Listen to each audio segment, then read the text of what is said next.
ഈ റിവ്യൂവേഴ്സ് ജീവിക്കുന്നത് ഇതുകൊണ്ടാണ്. ഇവിടെ സിനിമ ഇല്ലെങ്കിൽ ഇവർക്ക് എന്താണ് വരുമാനം ഉള്ളത്? ഇവർ ഈ പറയുന്നത് ഇവരുടെ ഒരു പുണ്യം കിട്ടാനല്ലല്ലോ. ഈ പറയുന്ന ഇവിടുത്തെ പ്രമുഖ റിവ്യൂവേഴ്സ് എല്ലാം തന്നെ യൂട്യൂബിൽ അവരുടെ യൂട്യൂബ് ചാനൽ റിവ്യൂ പറയുന്നതിന്റെ വരുമാനം കിട്ടുന്ന അവർക്കാണ്. സോ അവരും ജീവിക്കുന്നത് ഞങ്ങൾ ചെയ്യുന്ന ഈ കഷ്ടപ്പാട് കൊണ്ടാണ്. ധൈര്യമായിട്ട് നിങ്ങൾ ബാക്കി ലീഗൽ നടപടിയിലേക്ക് പൊക്കോളാൻ പറഞ്ഞു. തീർച്ചയായിട്ടും വരുന്ന ആഴ്ച ഇവിടെ വലിയ രീതിയിലുള്ളൊരു ഇതിനെതിരെയുള്ളൊരു ആക്ഷൻ എന്താണെന്നുള്ളത് മീഡിയ അറിയും. ഞാൻ എൻ്റെ സിനിമകളിലൂടെ കുറച്ചുകൂടെ ലൈഫ് കൊടുക്കാൻ നോക്കുന്നതാണ്. എൻ്റെ സിനിമകളിലെല്ലാം പുതിയ ആൾ വർക്ക് ചെയ്യും. അത് നിർബന്ധപൂർവ്വം ഞാൻ വെപ്പിക്കുന്നത്. എൻ്റെ സിനിമകളിലൂടെ കുറേ പേർക്ക് അവസരം ഞാൻ കൊടുക്കാറുണ്ട്. എൻ്റെ സിനിമ കൊണ്ട് കുറേ ഫാമിലീസ് ജീവിക്കുന്നുണ്ട്. എന്നെ സംബന്ധിച്ച് ഞാൻ ഒരാൾക്കും ഒരു ദോഷം വരാനുള്ളൊരു കാര്യം ചെയ്തില്ല. ആകെ ഞാൻ ചെയ്യുന്നത്, എനിക്കറിയില്ല എത്ര റൈറ്റേഴ്സിനോട് അറ്റാക്ക് ചെയ്യുന്നുണ്ടോ സോഷ്യൽ മീഡിയയിൽ. കാരണം പലപ്പോഴും പല സിനിമകൾ എഴുതിയ ആളുകളുടെയും പേരറിയായിരിക്കും, ഇവരെ കണ്ടറിയില്ല. എന്നെ സംബന്ധിച്ച് ഞാൻ അവിടെ ചെന്നാൽ എൻ്റെ അടുത്ത് ആളൊന്ന് സംസാരിക്കും, അഭിലാഷാണല്ലേ അത് പടം കണ്ടിരുന്നു. ഞാനത് ആഗ്രഹിക്കുന്ന ആളാണ്. കാരണം ഞാൻ ജനങ്ങൾ എന്നെ അറിയണം, എന്നെ തിരിച്ചറിയണം എന്ന് ആഗ്രഹിക്കുന്ന ആള് തന്നെയാണ്. ആരാണ് ബ്രാൻഡിങ് ആഗ്രഹിക്കാതെ? നിങ്ങളെ സിനിമാ ഭ്രാന്തിന് ഇന്റർവ്യൂ എടുക്കുമ്പോൾ നിങ്ങൾ എന്ത് ബ്രാൻഡിങ് ആഗ്രഹിക്കുന്നത്? അപ്പം എന്ന് പ്രേക്ഷകർ എൻ്റെ അടുത്ത് പറയുകയാണ്, ഞങ്ങൾ ആഗ്രഹിക്കുന്ന സിനിമ ഇതല്ല, ഇങ്ങനത്തെ സിനിമകൾ ഇനി വേണ്ട എന്ന് ഒരു അഭിപ്രായം കോമണായിട്ട് എനിക്ക് കിട്ടുന്നു. അന്നേ ഞാൻ ഈ പരിപാടി ഞാൻ നിർത്തുന്നുള്ളൂ. അതല്ലെങ്കിൽ ഇവിടെ തീർച്ചയായിട്ടും ഫാമിലി ഓഡിയൻസിനോട് സിനിമ എഴുതാൻ ഞാൻ കാണും. ഇത്രയും പേരുടെ മുന്നിൽ ഇത്രയും പേരോട് കോമ്പീറ്റ് ചെയ്ത് നിൽക്കുമ്പോൾ ഞാൻ ഒറ്റയ്ക്ക് നിൽക്കാനേ ആഗ്രഹിക്കും. എൻ്റെ പേര് എപ്പോഴും ഒറ്റയ്ക്ക് സർവേ, അതിനുവേണ്ടി ഞാൻ ശ്രമിക്കുന്നു. അതൊരു തെറ്റാണോ? ഒരിക്കലല്ല. ഒരു സിനിമ വളരുമ്പം അതിനൊപ്പം വളരുന്ന ഇൻഡസ്ട്രിയാണ്. അപ്പം നമ്മളിപ്പോൾ ആട് എന്നൊരു സിനിമ അതിൻ്റെ ഏറ്റവും വലിയ ഉദാഹരണമാണ്. ആട് 1 വലിയൊരു സ്കെയിലിൽ അവർ 2 ചെയ്തു. ഇന്ന് ഇൻഡസ്ട്രിയിൽ തന്നെ ഏറ്റവും വലിയ സിനിമയായിട്ടാണ് ആട് 3 ചെയ്തുകൊണ്ടിരിക്കുന്നത്. ഞാൻ പറയല്ലേ, ഞാൻ ഈ ഇന്റർവ്യൂ നിങ്ങൾ എയർ ചെയ്യുന്ന മൊമെന്റ് മുതൽ എനിക്കെതിരെ ഇതിലും വലിയ ഡീഗ്രേഡിങ് വരും. But I'm ready to face it only because of എന്നെ സ്നേഹിക്കുന്ന പ്രേക്ഷകർ ഉള്ളത്തോളം കാലം ഞാൻ ഇതിനൊന്നും ഭയക്കുന്നില്ല.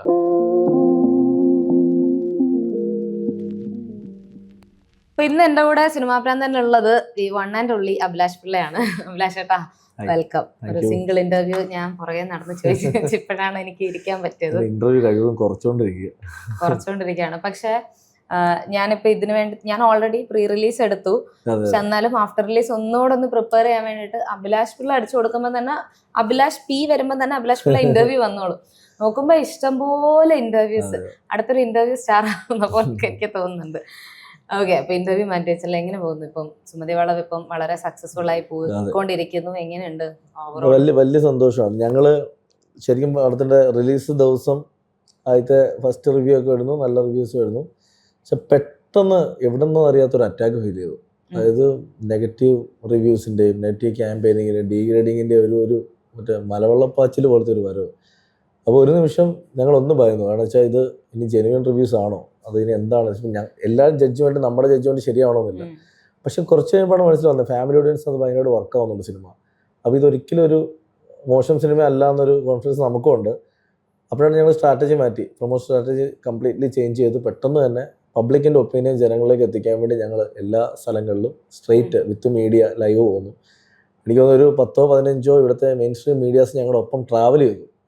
ഞങ്ങൾ ഉദ്ദേശം എന്താ വെച്ചാൽ ഈ ഓൺലൈൻ റിവ്യൂവേഴ്സിൻ്റെയും അല്ലെങ്കിൽ ഈ സിനിമ റിവ്യൂ ബോംബിങ്ങിൻ്റെ മെയിൻ ആളുകൾ ഇവരുടെ ഒന്നും അല്ല. ഇവർ ജെന്യുവൻ റിവ്യൂസ് തിയേറ്ററിൽ നിന്ന് ഇറങ്ങി വരുന്ന ഓഡിയൻസിൻ്റെ ലൈവായിട്ട് ജനങ്ങൾ കേൾക്കട്ടെ, ഇത് എഡിറ്റ് ചെയ്യണ്ട, സ്ട്രെയിറ്റ് പോട്ടെ എന്ന് പറഞ്ഞിട്ടാണ് ഞങ്ങൾ എല്ലാ സ്ഥലങ്ങളിലും ലൈവ് പോയത്.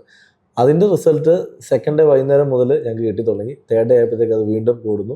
ഇന്നിപ്പോൾ ഇത് 10-12 ദിവസമായി. 12 ദിവസം സ്റ്റഡി ആയിട്ടാണ് ഈ സിനിമ തിയേറ്ററിൽ പോകുന്നത്.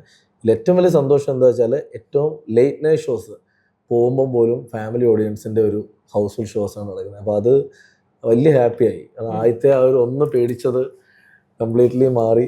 ഇപ്പം സിനിമ ഒരു വലിയ സക്സസ്സിലേക്ക് പോയി, നമ്മൾ ഉദ്ദേശിച്ചതിനേക്കാൾ മുകളിലേക്ക് വന്നുകൊണ്ടിരിക്കുകയാണ്. അപ്പോൾ ഇന്ന് കണ്ടിരുന്നു ഓവറോൾ കളക്ഷൻ ഒരു 20 ക്രോസ് ചെയ്തു. അതും ഞങ്ങൾ ഈ പറയുന്ന പോലെ നമ്മൾ പ്രൊമോഷൻ്റെ ഭാഗമായിട്ട് പലപ്പോഴും നമ്മൾ ഇത് ചെയ്യാറുണ്ട്. പക്ഷെ ഇത് ഞങ്ങൾ ഓരോ ദിവസത്തെ കണക്കും ലൈവായിട്ട് തന്നെ ഓഡിയൻസിലേക്ക് കൊടുക്കുകയാണ്. ഓരോ ദിവസത്തെ കളക്ഷൻ ഇത്രയാണ്, അതിൽ കേരളം ഇത്ര വന്നിട്ടുണ്ട്, GCC ഇത്ര വന്നിട്ടുള്ളത് കൊടുക്കുകയാണ്. ഇതിൽ ഈ 20-നകത്ത് ഇൻക്ലൂഡ് ആവാത്തത് പുറത്തുള്ള, അതായത് GCC ഒഴിച്ചുള്ള രാജ്യങ്ങളുടെ കണക്ക് ഇതിൽ വന്നിട്ടില്ല. അതിന് ഞങ്ങൾക്ക് കിട്ടുന്നേ ഉള്ളൂ. പക്ഷെ കേരളത്തിലെ ഓരോ ദിവസത്തെ കണക്കുകൾ പുറത്തുവിടാൻ കാരണം എന്താ വെച്ചാൽ ഇത് ഇവിടുത്തെ ഒരു അസോസിയേഷൻ ഉണ്ട്, തിയേറ്റർ സംഘടനകളുണ്ട്. തിയേറ്ററുകാരോട് ചോദിച്ചാൽ തന്നെ ഇത് മനസ്സിലാക്കാം മീഡിയയ്ക്ക്. അതുകൊണ്ട് തന്നെയാണ് ഓരോ ദിവസത്തെ കണക്ക് ഞങ്ങൾ പബ്ലിക്കിലേക്ക് വിടുന്നത്. അതൊരിക്കലും ഞങ്ങൾ എക്സാജറേറ്റ് ചെയ്ത് കൊടുക്കുന്നതല്ല. കാരണം അത് പറയാൻ കാരണം ഇത്രയും പേര് സിനിമ കാണാൻ വന്നിട്ടുണ്ടെന്ന് ജനങ്ങൾ അറിയണം. ഒരു സിനിമയെ നശിപ്പിക്കാൻ വേണ്ടി ശ്രമിച്ചപ്പോൾ അതല്ല ഇൻഡസ്ട്രിയുടെ കൂടെ നിൽക്കുന്ന ഇവിടുത്തെ പ്രേക്ഷകരാണെന്ന് തെളിയിക്കാൻ പറ്റി. ഇതിന് മുന്നേ പല സിനിമകളും നമ്മൾ കണ്ടിട്ടുണ്ട്. ഈ റിവ്യൂ ബോംബിങ്ങിൻ്റെയും അല്ലെങ്കിൽ നെഗറ്റീവ് റിവ്യൂസിൻ്റെയും പേരിൽ മോശമായ തിയേറ്ററിൽ ഒരു മോശം റിപ്പോർട്ടിന് ശേഷം OTT വരുമ്പോൾ ഇത് എല്ലാവരും പറയും അയ്യോ ഇത് നല്ല പടമായിരുന്നില്ല, എൻ്റെ തിയേറ്ററിൽ മിസ്സായിരുന്നു. ആ ഒരു അവസ്ഥ സുമതി വളവിന് ഒരിക്കലും വരാൻ പാടില്ലെന്ന് എനിക്ക് നിർബന്ധമുണ്ടായിരുന്നു, അല്ലെങ്കിൽ എൻ്റെ ടീമിന് നിർബന്ധമുണ്ടായിരുന്നു.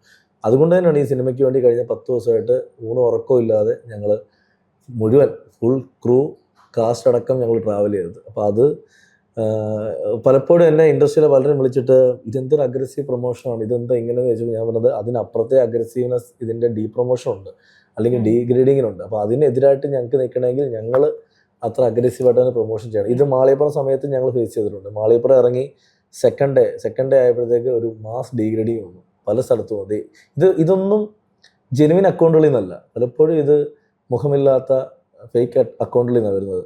അതിൽ കുറേ ആളുകളൊക്കെ ഞങ്ങളിപ്പോൾ കണ്ടുപിടിച്ചിട്ടുണ്ട്. അപ്പോൾ അതായത് ഇതിൻ്റെ പ്രൊഡ്യൂസേഴ്സ് ഇപ്പം ലീഗലി കോർട്ടിലേക്ക് മൂവ് ചെയ്തിട്ടുണ്ട്. കാരണം അത് എല്ലാ സംഘടനകളോടും സംസാരിച്ചതിന് ശേഷം ഞങ്ങൾ പോലീസിൻ്റെ അഡ്വൈസും വാങ്ങിച്ച് ലീഗൽ അഡ്വൈസും വാങ്ങിച്ച ശേഷം ഇപ്പോൾ ഒരു സംഭവം ഞങ്ങൾ ഓൾറെഡി CM-ന് കംപ്ലയിൻറ്റ് ചെയ്തിരുന്നു. അതുകൂടാതെ ഹൈക്കോർട്ടിലേക്ക് ഞങ്ങളിപ്പം ഏകദേശം 8ഓളം പേരുടെ പ്രൊഫൈൽ വെച്ച് തന്നെ ഞങ്ങൾ കൊടുക്കുകയാണ്. അത് ആരൊക്കെയാണ് ഇൻ്റർവ്യൂ കാണുക അവർക്കും അറിയാം. കാരണം നമ്മൾ ഒരു സിനിമയുടെ ഒരു റിവ്യൂ ഒരു തവണ ഇടാം, ഓക്കെ, ആ റിവ്യൂവിന് ശേഷം അടുത്തൊരു സിനിമയുടെ റിവ്യൂ വരുമ്പോൾ ഇതേ സിനിമയുടെ പേര് പറഞ്ഞുകൊണ്ട് തന്നെ ആ റിവ്യൂ ചെയ്യുന്നു.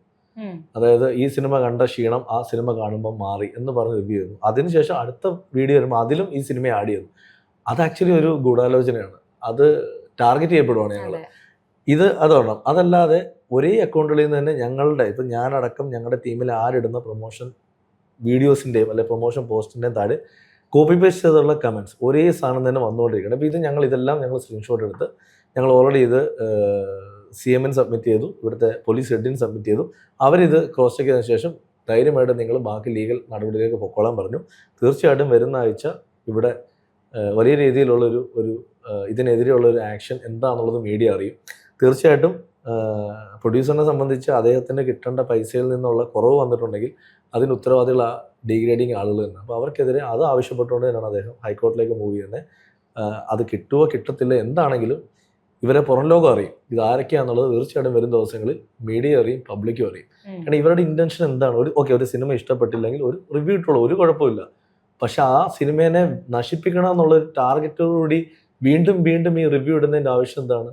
ഇതിൽ പൈസ ചോദിച്ചവരുണ്ട് ഞങ്ങളുടെ അടുത്ത്, ഈ പ്രൊമോഷന് വേണ്ടി പൈസ ചോദിച്ചവരുണ്ട്, ഞങ്ങൾ കൊടുത്തിട്ടില്ല. കാരണം ഈ സിനിമയ്ക്ക് പൈസ കൊടുക്കണ്ടെന്ന് ഞങ്ങൾക്ക് വല്ല വിശ്വാസമാണ്. കാരണം ഇത് പൈസ കൊടുത്ത് പ്രൊമോഷൻ ചെയ്യേണ്ട ആവശ്യമില്ല. ഈ സിനിമ ആ സിനിമ ഫാമിലിക്ക് പറ്റിയതാണെന്നും ഇപ്പം ഞാനൊരു പ്രേക്ഷകനായിട്ട് പറയുകയാണെങ്കിൽ ഞാൻ എഴുതിയത് മാറ്റി വെച്ചോളൂ, ഞാൻ ആ സിനിമ കണ്ട ഒരാളാണ്. അത് ഫാമിലി ഓഡിയൻസിന് പറ്റിയതാണെന്നും കുട്ടികൾക്കും ഫാമിലിക്കും വർക്കാവുന്നുള്ളതും ഇത്രയും വർഷം സിനിമയ്ക്ക് വേണ്ടി നടന്ന എനിക്കൊരു ജഡ്ജ്മെൻ്റ് ഉണ്ട്, അല്ലെങ്കിൽ എൻ്റെ ഡയറക്ടർക്ക് ഒരു ജഡ്ജ്മെൻ്റ് ഉണ്ട്. ഈ സിനിമ കണ്ട അല്ലെങ്കിൽ ഈ സിനിമ എടുത്ത പ്രൊഡ്യൂസർക്കുണ്ട്, ഞങ്ങളുടെ ടീമിനുണ്ട്, ഇത് കണ്ട തിയേറ്റർ ആളുകൾക്കുണ്ട്. എല്ലാ തിയേറ്ററുകാരും പറയുന്നുണ്ട് തുടരുന്നതിന് ശേഷം ഞങ്ങൾക്ക് വീണ്ടും ഒരു ആശ്വാസം കിട്ടിയ സിനിമയാണ് സുമതിയുള്ളത്, കാരണം കളക്ഷൻ്റെ കാര്യത്തിൽ. അപ്പോൾ അങ്ങനെ ലൈവായിട്ട് ഇൻട്രസ്റ്റ് നിൽക്കുന്ന ഒരു സിനിമേനെ വലിച്ചു താഴെയിടാൻ ശ്രമിക്കുമ്പോൾ ഇതിനെതിരെ റിയാക്ട് ചെയ്തില്ലെങ്കിൽ ഞാൻ സിനിമ ഇഷ്ടപ്പെടാത്ത ഒരാളായി മാറും. ഇതിൻ്റെ പേര് ഞാൻ സോഷ്യൽ മീഡിയയിൽ ഒരുപാട് എനിക്കെതിരെ വരുന്നുണ്ട്, പോസ്റ്റുകൾ വരുന്നുണ്ട്, എന്നെ ഒരുപാട് ഡീഗ്രേഡ് ചെയ്തല്ലേ, എനിക്ക് നേരെ ഒരു പേഴ്സണൽ അറ്റാക്ക് ചെയ്യാൻ കണ്ടിട്ടുണ്ട്. എൻ്റെ ഫോട്ടോ വെച്ച് തന്നെ എത്രയോ സ്ഥലങ്ങളിൽ പോസ്റ്റുകൾ ഞാൻ കണ്ടു. ഇത് വരുന്നതൊക്കെ ഒരേ കണ്ടന്റാണ്. അതായത് ഒരമ്മ പെറ്റ മക്കളെ പോലെ എല്ലാ സിനിമാ ഗ്രൂപ്പുകളും ഒരേ കണ്ടന്റാണ് വരുന്നത്. അപ്പോൾ അതിൽ എൻ്റെ ചോദിച്ചാൽ അതിനുശേഷം എൻ്റെ എത്രയോ നല്ല ഫോട്ടോകളുണ്ട്, ഒരേ ഫോട്ടോ തന്നെ വെക്കുന്നതാണ്. ഈ ഫോട്ടോയിൽ നിന്ന് മാറ്റി പിടിക്കാൻ ഞാൻ പലപ്പോഴും ആലോചിക്കാറുണ്ട്. അപ്പോൾ ഇത് വരുമ്പം സത്യം പറഞ്ഞാൽ വർക്ക് ചെയ്യാനുള്ള ആവേശം വീണ്ടും കൂടുക. കാരണം എനിക്ക് ഇൻഡസ്ട്രിയിൽ നിന്ന് കിട്ടിയ ഏറ്റവും വലിയ അഡ്വൈസാണ്, നമ്മളെപ്പറ്റി സോഷ്യൽ മീഡിയയിൽ വലിയ രീതിയിലൊരു ഡീഗ്രേഡിങ് നടക്കുന്നുണ്ട്, അതിനർത്ഥം we are showing that we are something. അപ്പോൾ അതിനെതിരെ ഞാൻ പ്രതികരിക്കാൻ പോകേണ്ട, അത് ഇവിടുത്തെ ജനങ്ങൾ മനസ്സിലാക്കണം പറയും. ഇന്ന് ഞാൻ ഓരോ തിയേറ്ററിലും ചെല്ലുമ്പോൾ എനിക്ക് കിട്ടുന്ന ഒരു റെസ്പോൺസ് ഉണ്ട്, അല്ലെങ്കിൽ എനിക്ക് കിട്ടുന്ന ഒരു സ്നേഹമുണ്ട്. അമ്മമാരൊക്കെ വന്നിട്ട് മോനെ ഒരുപാട് ഇഷ്ടമായ സിനിമ എന്ന് പറയുമ്പോഴും ഈ സിനിമയെ സ്നേഹിക്കുന്നവർ പറയുമ്പോഴും ഐ ഫീൽ ഞാൻ ആഗ്രഹിച്ച റിസൾട്ട് അതാണ്. അത് എൻ്റെ പ്രൊഡ്യൂസർ സേഫ് ആയിട്ടുണ്ട്, പബ്ലിക്കിന് പടം ഇഷ്ടമായിട്ടുണ്ട്. അതുകൊണ്ട് തന്നെ എന്താണോ ഞങ്ങൾ ഉദ്ദേശിച്ചത് ആ റിസൾട്ടിലേക്ക് ഞങ്ങൾ എത്തിയിട്ടുണ്ട്. ഹാപ്പി. ഇപ്പം പ്രസ് മീറ്റിനും ചോദിച്ച ഒരു ചോദ്യമായിരുന്നു, ഇപ്പം അഭിലാഷ് പിള്ള എന്ന റൈറ്ററിന്റെ ഒരു സിനിമ ഇറങ്ങുമ്പം ഈ ഒരു പേര് വെച്ചിട്ടാണ് പലരും അറ്റാക്ക് ചെയ്യുന്നത്.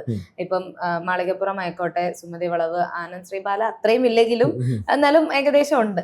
അപ്പൊ ഈ അഭിലാഷ് പിള്ള എന്നുള്ള പേരിനെതിരെ ഈ ഒരു അറ്റാക്ക് വരുന്നത് എന്തുകൊണ്ടാണ് എന്നുള്ള എന്തെങ്കിലും ഒരു ഉത്തരവുണ്ടോ അതിന്? അല്ല, അതിന് ഏറ്റവും വലിയ വെച്ചാൽ മാളികപ്പുറം സിനിമയുടെ പലപ്പോഴും അതിന്റെ മുഖം എന്ന് പറഞ്ഞ് കണ്ടിട്ടുള്ള ആളുകൾ എന്നെയും ഉണ്ണിയെന്നെയും ദേവാന്തനെയാണ് കൂടുതലായിട്ട് കണ്ടിട്ടുള്ളത്. ആ സമയത്ത് അതൊരു പൊളിറ്റിക്കൽ ചർച്ചകൾ വന്നിട്ടുണ്ട്. എനിക്ക് ഇന്ന ഒരു പൊളിറ്റിക്കൽ പാർട്ടിയോട് ചായ കൊണ്ടെന്നുള്ള ചർച്ചകൾ വന്നിട്ടുണ്ട്. പലപ്പോഴും ഈ ഡിവൈൻ സിനിമകൾക്കെതിരെ ഒരു അറ്റാക്ക് ഉണ്ടാവാറുണ്ട്. കാരണം ഇവിടെ ഈ ഭക്തി എന്ന് പറയുന്ന എലമെന്റ് ഇന്ന് വളരെ കുറഞ്ഞുകൊണ്ടിരിക്കുന്ന ഒരു കാലം. അമ്പലത്തിൽ പോകുന്ന എത്ര ഉണ്ടെന്ന് എനിക്കറിയില്ല, പള്ളിയിൽ പോകുന്ന എത്ര ഉണ്ടെന്ന് എനിക്കറിയില്ല. അപ്പം ഈ ഡിവൈൻ സിനിമകളോട് ഒരു അറ്റാക്ക് ഇവിടെ നടക്കുന്നുണ്ട്.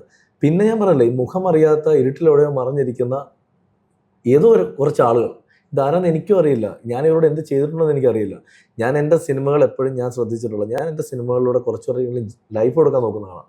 എൻ്റെ സിനിമകളെല്ലാം പുതിയ ആൾ വർക്ക് ചെയ്യും. അത് നിർബന്ധപൂർവ്വം ഞാൻ വെപ്പിക്കുന്നതാണ്. എൻ്റെ പ്രൊഡ്യൂസറോടും ഡയറക്ടറോടും ഞാൻ വെപ്പിക്കുന്നതാണ്. എൻ്റെ സിനിമകളിലൂടെ കുറേ പേർക്ക് അവസരം ഞാൻ കൊടുക്കാറുണ്ട്. എൻ്റെ സിനിമ കൊണ്ട് കുറേ ഫാമിലീസ് ജീവിക്കുന്നുണ്ട്. എന്നെ സംബന്ധിച്ച് ഞാൻ ഒരാൾക്കും ഒരു ദോഷം വരാനുള്ളൊരു കാര്യം ചെയ്തിട്ടില്ല. ആകെ ഞാൻ ചെയ്യുന്നത് ചിലപ്പോൾ എൻ്റെ സിനിമയുടെ പ്രൊമോഷന് വേണ്ടി ഞാൻ സോഷ്യൽ മീഡിയ ഉപയോഗിക്കാറുണ്ട്. അതൊരിക്കലും എൻ്റെ PR എന്ന് മാത്രമല്ല. ഓക്കെ, എൻ്റെ PR അതിൽ കാണും, കാരണം ഞാൻ റൈറ്ററാണ്. ഞാനിവിടെ സസ്റ്റെയിൻ ചെയ്യണമെങ്കിൽ എനിക്ക് PR വേണം. കാരണം ഇപ്പോൾ കുറച്ച് മുന്നേ ചോദിച്ചില്ലേ വൈ അഭിലാഷ് പിള്ള എന്നൊരു ചോദ്യം ചോദിച്ചു.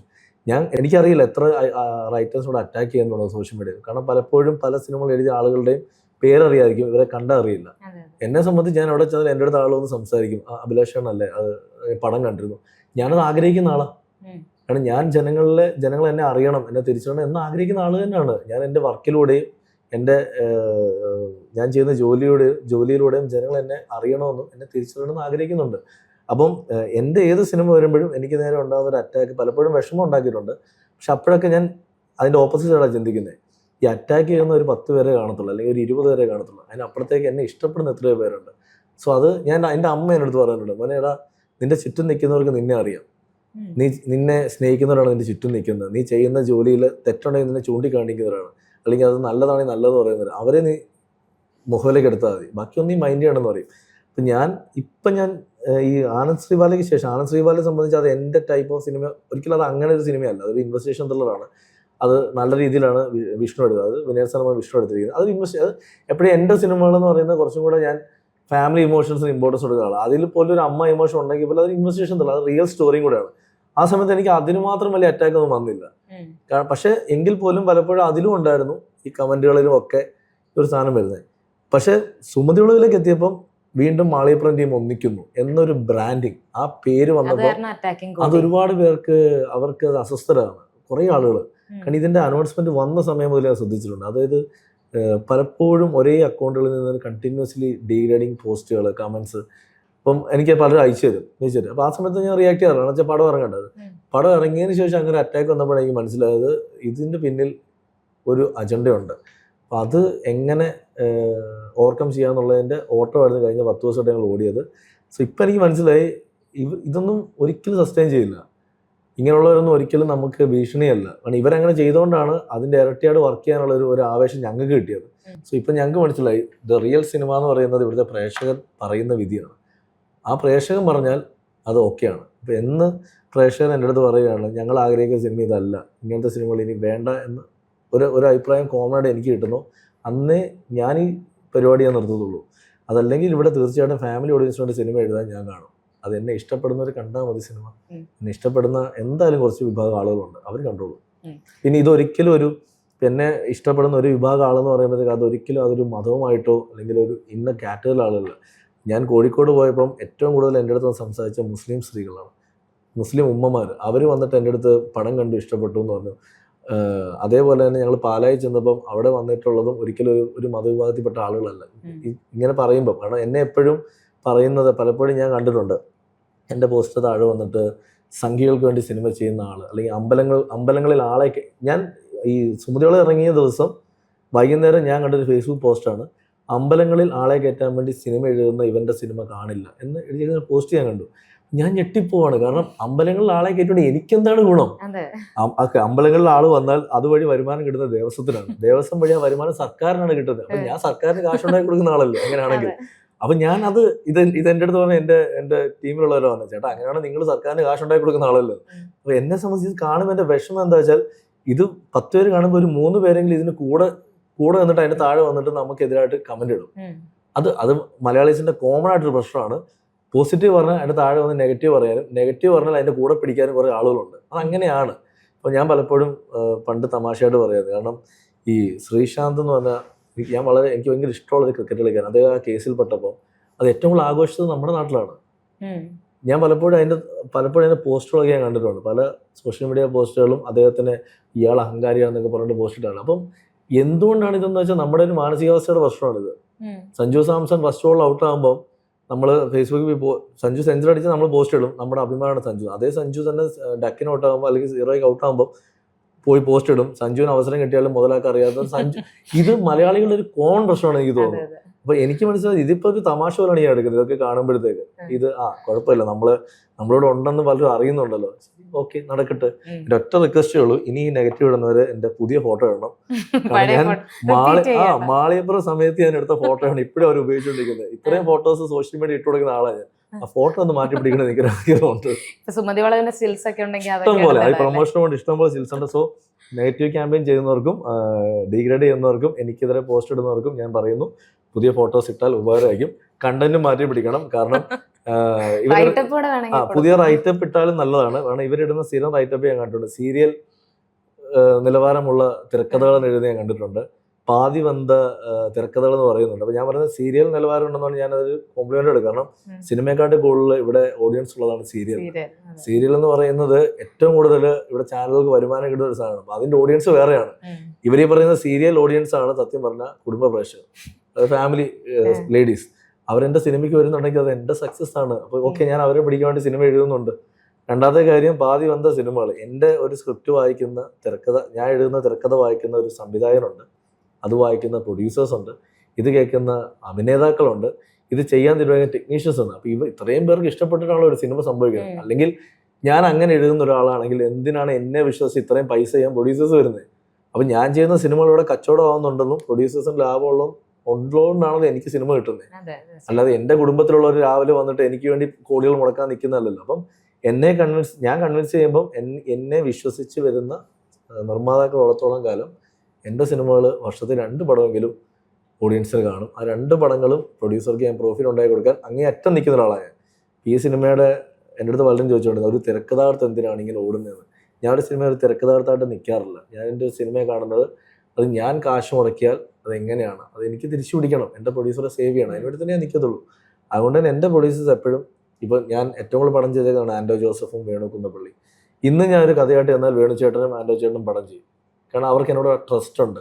ഞങ്ങൾ തമ്മിൽ പലപ്പോഴും സംസാരിച്ച് ചിലപ്പോൾ ഞങ്ങൾ പല കാര്യത്തിൽ അടി ഉണ്ടാക്കുമായിരിക്കും, എല്ലാം അടിക്കും. പക്ഷെ ഇന്നും വേണുചേട്ടൻ ആൻഡോ ചേട്ടൻ ഒരു കഥയുണ്ട്, നമുക്ക് ചെയ്താലോ എന്ന് ചോദിച്ചാൽ അവരതിനൊരു വാല്യൂ തരും. ശരി, നമുക്ക് കേൾക്കാം, നമുക്ക് ചെയ്യാം എന്ന് പറഞ്ഞു വരും. കാരണം അവർക്ക് നന്നായിട്ട് അറിയാം ഒരു സിനിമയ്ക്ക് വേണ്ടി നമ്മൾ എങ്ങനെ ഓടുമെന്നുള്ളത്. സോ ഈ ഹെയ്റ്റ് ക്യാമ്പയിനിങ്ങിന് ഭയങ്കര താങ്ക്സ് ഉണ്ട്. കാരണം ജോലി ചെയ്യാനുള്ള ആവേശം വീണ്ടും കൂടും.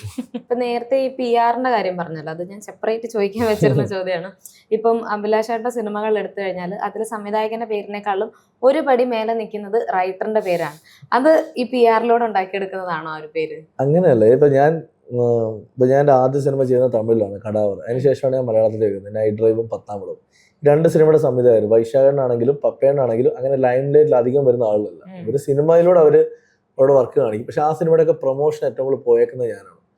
അപ്പോൾ ഞാൻ അഭിലാഷനെ സംബന്ധിച്ച് അത് തുടക്കത്തിൽ തന്നെ മലയാളത്തിൽ 2 ലെജൻഡ് ഡയറക്ടേഴ്സിനെ പടം ചെയ്യാനും ഈ 2 പടത്തിന്റെയും ഓൺലൈൻ പ്രൊമോഷനിലും ചാനൽ പ്രൊമോഷനിലും പോയിരുന്ന ആളാണ് ഞാൻ. അതിനുശേഷമാണ് മാളികപ്പുറം വരുന്നത്. മാളികപ്പുറം വരുമ്പോൾ മാളികപ്പുറത്തിന്റെ എല്ലാ പ്രൊമോഷനും ഉണ്ണിയോടൊപ്പം ഞാനുണ്ട്. എന്നാൽ അതിന്റെ സംവിധായകൻ വിഷ്ണു ആണെങ്കിൽ ആ സമയത്ത് നമുക്ക് ബാക്കി വർക്കുകൾ തീർക്കാനുള്ളതുകൊണ്ട് തന്നെ അവൻ ഫസ്റ്റ് ഓഫ് ഓൾ അവൻ ഭയങ്കര ഷൈ ആണ്, ഇങ്ങനെ പ്രൊമോഷൻ വരാറില്ല. അപ്പം ഞങ്ങൾ അന്ന് മാളികപ്പുറത്തിന് ചെയ്തൊരു അഗ്രസീവ് പ്രൊമോഷൻ ഉണ്ട്. കംപ്ലീറ്റ് കോളേജസ് ആയാലും സ്കൂൾസ് ആണെങ്കിലും ടെമ്പിൾസ് ആണെങ്കിലും എല്ലാവരും ഞങ്ങൾ പോയിട്ടുണ്ട്. ഇവിടെയൊക്കെ ചെല്ലുമ്പോൾ ഇവരൊക്കെ കണ്ടേക്കുന്ന എന്നെയാണ്. പലപ്പോഴും മാളികപ്പുറത്തിൻ്റെ കുറേ ആളുകൾ കരുതിയിരിക്കുന്ന മാളികപ്പുറം ഞാൻ സംവിധാനം ചെയ്തതാണ് എന്ന് പറഞ്ഞിട്ട് ഞാൻ കണ്ടിട്ടുണ്ട്. കാരണം എന്ന് വെച്ചാൽ വിഷ്ണു അങ്ങനെ വരാറില്ല. പക്ഷേ ഇപ്പോൾ സുമതിയുള്ളതിൻ്റെ പ്രൊമോഷൻ വിഷ്ണു എല്ലായിടത്തും കൊണ്ടുപോകും. ഇത് ഞാൻ തന്നെ അവിടെ പറയും, ഇത് വിഷ്ണുവാണ് മാളികപ്പുറം ഡയറക്റ്റ് ചെയ്തത്, അതേപോലെ സുമതിയുള്ള വിഷ്ണുവാണ്. അപ്പോൾ എന്താ പറയുക വെച്ചാൽ ഇപ്പോൾ റൈറ്റേഴ്സ് ലൈംലൈറ്റ് വരാൻ പാടില്ലെന്ന് ഒരു നിയമവും ഇല്ല. ഒരു സിനിമയെ പറ്റി ഏറ്റവും കൂടുതൽ സംസാരിക്കാൻ പറ്റുന്ന അതിൻ്റെ എഴുത്തുകാരനാണ്. കാരണം നമ്മൾ തുടങ്ങി വെക്കുന്ന ഒരു ചിന്തയിൽ നിന്നാണ് ഇത് മുഴുവൻ ഉണ്ടായിരിക്കുന്നത്. എന്നെ സംബന്ധിച്ച് എനിക്ക് സംസാരിക്കാൻ ഇഷ്ടമുള്ള ആളാണ് ഞാൻ. എനിക്ക് പബ്ലിക്കിനെ ഫേസ് ചെയ്യാൻ ഇഷ്ടമുള്ള ആളാണ് ഞാൻ. പബ്ലിക്കിനെ മീറ്റ് ചെയ്യാൻ ആഗ്രഹിക്കുന്ന ആളാണ് ഞാൻ. അപ്പോൾ എന്നെ സംബന്ധിച്ച് ഒരു പ്രൊമോഷൻ ചെയ്യാൻ പോകുമ്പോൾ ഞാൻ എൻ്റെ മൈക്ക് കിട്ടിയാൽ ഞാൻ ആ ക്രൗഡിനെ കയ്യിലെടുക്കാൻ ശ്രമിക്കും. അതെപ്പോഴും അതിൻ്റെ സിനിമയിൽ വരുന്നതിന് മുന്നേ ഞാൻ കോളേജിൽ പഠിക്കുന്ന സമയത്ത് ഞാനത് ചെയ്യുന്ന ഒരാളാണ്. എനിക്കൊരു ക്രൗഡിനെ കിട്ടിയാൽ അവരുടെ മുന്നിൽ എനിക്ക് സംസാരിക്കാൻ ഇഷ്ടമാണ്, പെർഫോം ചെയ്യാൻ ഇഷ്ടമാണ്. അപ്പോൾ എൻ്റെ ചിലപ്പോൾ മേ ബി ഞാൻ അങ്ങനെ ബിഹേവ് ചെയ്യുന്നുണ്ടാവാം എന്നെ കൂടുതലായിട്ട് ആളുകൾ അറിയുന്നത്. ഇപ്പം ഞാൻ ഇന്നലെ ഒരു ഫേസ്ബുക്ക് പോസ്റ്റ് ഉണ്ട്, പലപ്പോഴും സിനിമ എഴുത്തുകാരുടെ പേരിൽ അറിയപ്പെടാറില്ല. ഇപ്പം സിനിമ എപ്പോഴും അറിയപ്പെടുന്നത് സംവിധായകൻ്റെ അല്ലെങ്കിൽ നടന്മാരുടെയും നടിമാരുടെ പേരിലാണ്. പക്ഷെ എൻ്റെ സിനിമകൾ വരുമ്പോൾ എപ്പോഴും അഭിലാഷ് പിള്ളയുടെ സിനിമ എന്ന് അറിയപ്പെടുന്നത്. ഞാനത് ആഗ്രഹിക്കുന്ന ആളല്ലേ, നമ്മൾ അതിലേക്ക് എത്താൻ വേണ്ടിയല്ലേ ശ്രമിക്കുന്ന മുഴുവൻ. നാളെ എൻ്റെ സിനിമ, അതായത് എൻ്റെ സിനിമ എന്ന് പറഞ്ഞ ഓഡിയൻസ് സിനിമയ്ക്ക് എത്തണം എന്ന് ആഗ്രഹിക്കുന്ന ആളാണ് ഞാൻ. ഇപ്പം ഞാൻ പറയും, ഇപ്പോൾ ഈ ഇൻ്റർവ്യൂ വീഡിയോ നിങ്ങൾ അപ്ലോഡ് ചെയ്യുമ്പോൾ ഇതിൻ്റെ താഴെ വന്ന് ഞാൻ ഈ പറയുന്നതിനെ തെളിവിളിക്കുന്ന ആളുകളാണ്. പക്ഷെ ഞാൻ ഈ പറയുന്നത് എന്തോന്ന് വെച്ചാൽ അത് എൻ്റെ ബ്രാൻഡിങ്ങും കൂടെയാണ്. ഞാൻ എഴുതുന്ന ജോലിയും അല്ലെങ്കിൽ ആരാണ് ബ്രാൻഡിങ് ആഗ്രഹിക്കാതെ? നിങ്ങളെ സിനിമാ പ്രാന്തിന് ഇൻ്റർവ്യൂ എടുക്കുമ്പോൾ നിങ്ങൾ എന്ത് ബ്രാൻഡിങ് ആഗ്രഹിക്കുന്നത്? നിങ്ങളുടെ സിനിമാ പ്രാന്ത് എന്നുള്ള സിനിമാ പ്രാന്ത് എന്നുള്ള അത് മറ്റുള്ള ഓൺലൈൻ മീഡിയാസിൽ നിന്ന് വേറിട്ട് നിൽക്കണം, അല്ലെങ്കിൽ നിങ്ങൾ വലുതാവണം എന്നല്ല നിങ്ങൾ ആഗ്രഹിക്കുന്നത്. ഇത് എനിക്ക് ആഗ്രഹിച്ചൂടെ? ഞാൻ ഇൻഡസ്ട്രിയിൽ എത്ര റൈറ്റേഴ്സ് യൂണിയനിൽ എനിക്ക് തോന്നുന്നു 180 മുകളിൽ മെമ്പർഷിപ്സ് ഉണ്ട് റൈറ്റേഴ്സ് യൂണിയനിൽ. അതല്ലാതെ പുറത്ത് എനിക്ക് തോന്നുന്നു ഒരു 1000കണക്കിന് എഴുത്തുകാർ പുറത്തുണ്ട്. 10,000കണക്കിന് ആളുകൾ എഴുത്തിലേക്ക് വരാൻ ആഗ്രഹിക്കുന്നുണ്ട്. ഇത്രയും പേരുടെ മുന്നിൽ ഇത്രയും പേരോട് കോമ്പീറ്റ് ചെയ്ത് നിൽക്കുമ്പോൾ ഞാൻ ഒറ്റയ്ക്ക് നിൽക്കാനേ ആഗ്രഹിക്കും. എൻ്റെ പേര് എപ്പോഴും ഒറ്റയ്ക്ക് സർവേ അതിനുവേണ്ടി ഞാൻ ശ്രമിക്കുന്നു. അതൊരു തെറ്റാണോ? ഒരിക്കലല്ല. ഓക്കെ, ഇപ്പം പുതിയ അപ്ഡേറ്റ് ഉണ്ടായിരുന്നു സുമതി വിളവിന്റെ ഒപ്പം തന്നെ അതിന്റെ ഒരു മാസീവ് സക്സസ് കാരണം സുമതി വിളവ് 2 കൂടെ അനൗൺസ് ചെയ്തിട്ടുണ്ടായിരുന്നു. അതിന്റെ എഴുത്തൊക്കെ സ്റ്റാർട്ട് ചെയ്തു. ആക്ച്വലി സുമതി വിളവ് ഞങ്ങൾ പണ്ട് 2019 കഥ പറയുമ്പോൾ ഇതല്ലാതെ അതിൻ്റെ ഒരു വേർഷൻ, വേറൊരു വേർഷനാണ് ഇത് കംപ്ലീറ്റ്ലി. അതിനുശേഷം ഞങ്ങൾ ഒരു 5 കൊല്ലത്തിന് ശേഷം ഈ പടം ചെയ്യുമ്പോൾ അതിൻ്റെ മാറ്റങ്ങൾ വരുത്തിയിട്ടാണ് ഞങ്ങൾ 90s ചെയ്യാൻ തീരുമാനിച്ചത്. ഇങ്ങനെ പോകുന്നു. ഈ സുമതികൾ ഷൂട്ടിന് മുന്നേ തന്നെ ഞാൻ വിഷ്ണുവോട് പറയും, വിഷ്ണു നമുക്ക് സുമതിയുടെ ബാക്ക് സ്റ്റോറി ഒരു വലിയ സ്കോപ്പോടുണ്ട്, നമുക്ക് ഒന്നിൽ വേണേൽ അത് ആഡ് ചെയ്യാം. അപ്പോൾ അത് നറേഷൻ പറഞ്ഞിട്ടേ ഉള്ളൂ, നമുക്കത് വേണേൽ ആഡ് ചെയ്യാം. അപ്പോൾ വിഷ്ണു പറഞ്ഞു, ചേട്ടാ അത് ഭയങ്കരമായിട്ട് ലെങ്ത് ആവും, നമ്മളത് പിടിച്ച്. അപ്പം ഞാനും നോക്കുമ്പോൾ ശരിയാണ്, ഒരു 3-3.5 മണിക്കൂർ മേളി വരും അതുകൂടെ പറയാൻ പോയാൽ. അങ്ങനെ ഷൂട്ട് കഴിഞ്ഞപ്പോഴാണ് ഞാൻ പറയുന്നത്, അന്ന് ഞാൻ പറഞ്ഞു, വിഷ്ണു ഈ സിനിമ സക്സസ് ആവുകയാണെങ്കിൽ നമുക്ക് ഇതിൻ്റെ പ്രീക്വൽ ചെയ്യാം, സീക്വൽ അല്ല പ്രീക്വൽ ചെയ്യാം, അതിനൊരു സ്കോപ്പ് ഉണ്ട്. മാത്രമല്ല അത് കുറച്ചും കൂടെ ഹൊറർ കൂടുതൽ നമുക്ക് പറയാൻ പറ്റുന്ന ഒരു ഏരിയ ഉണ്ടെന്ന്.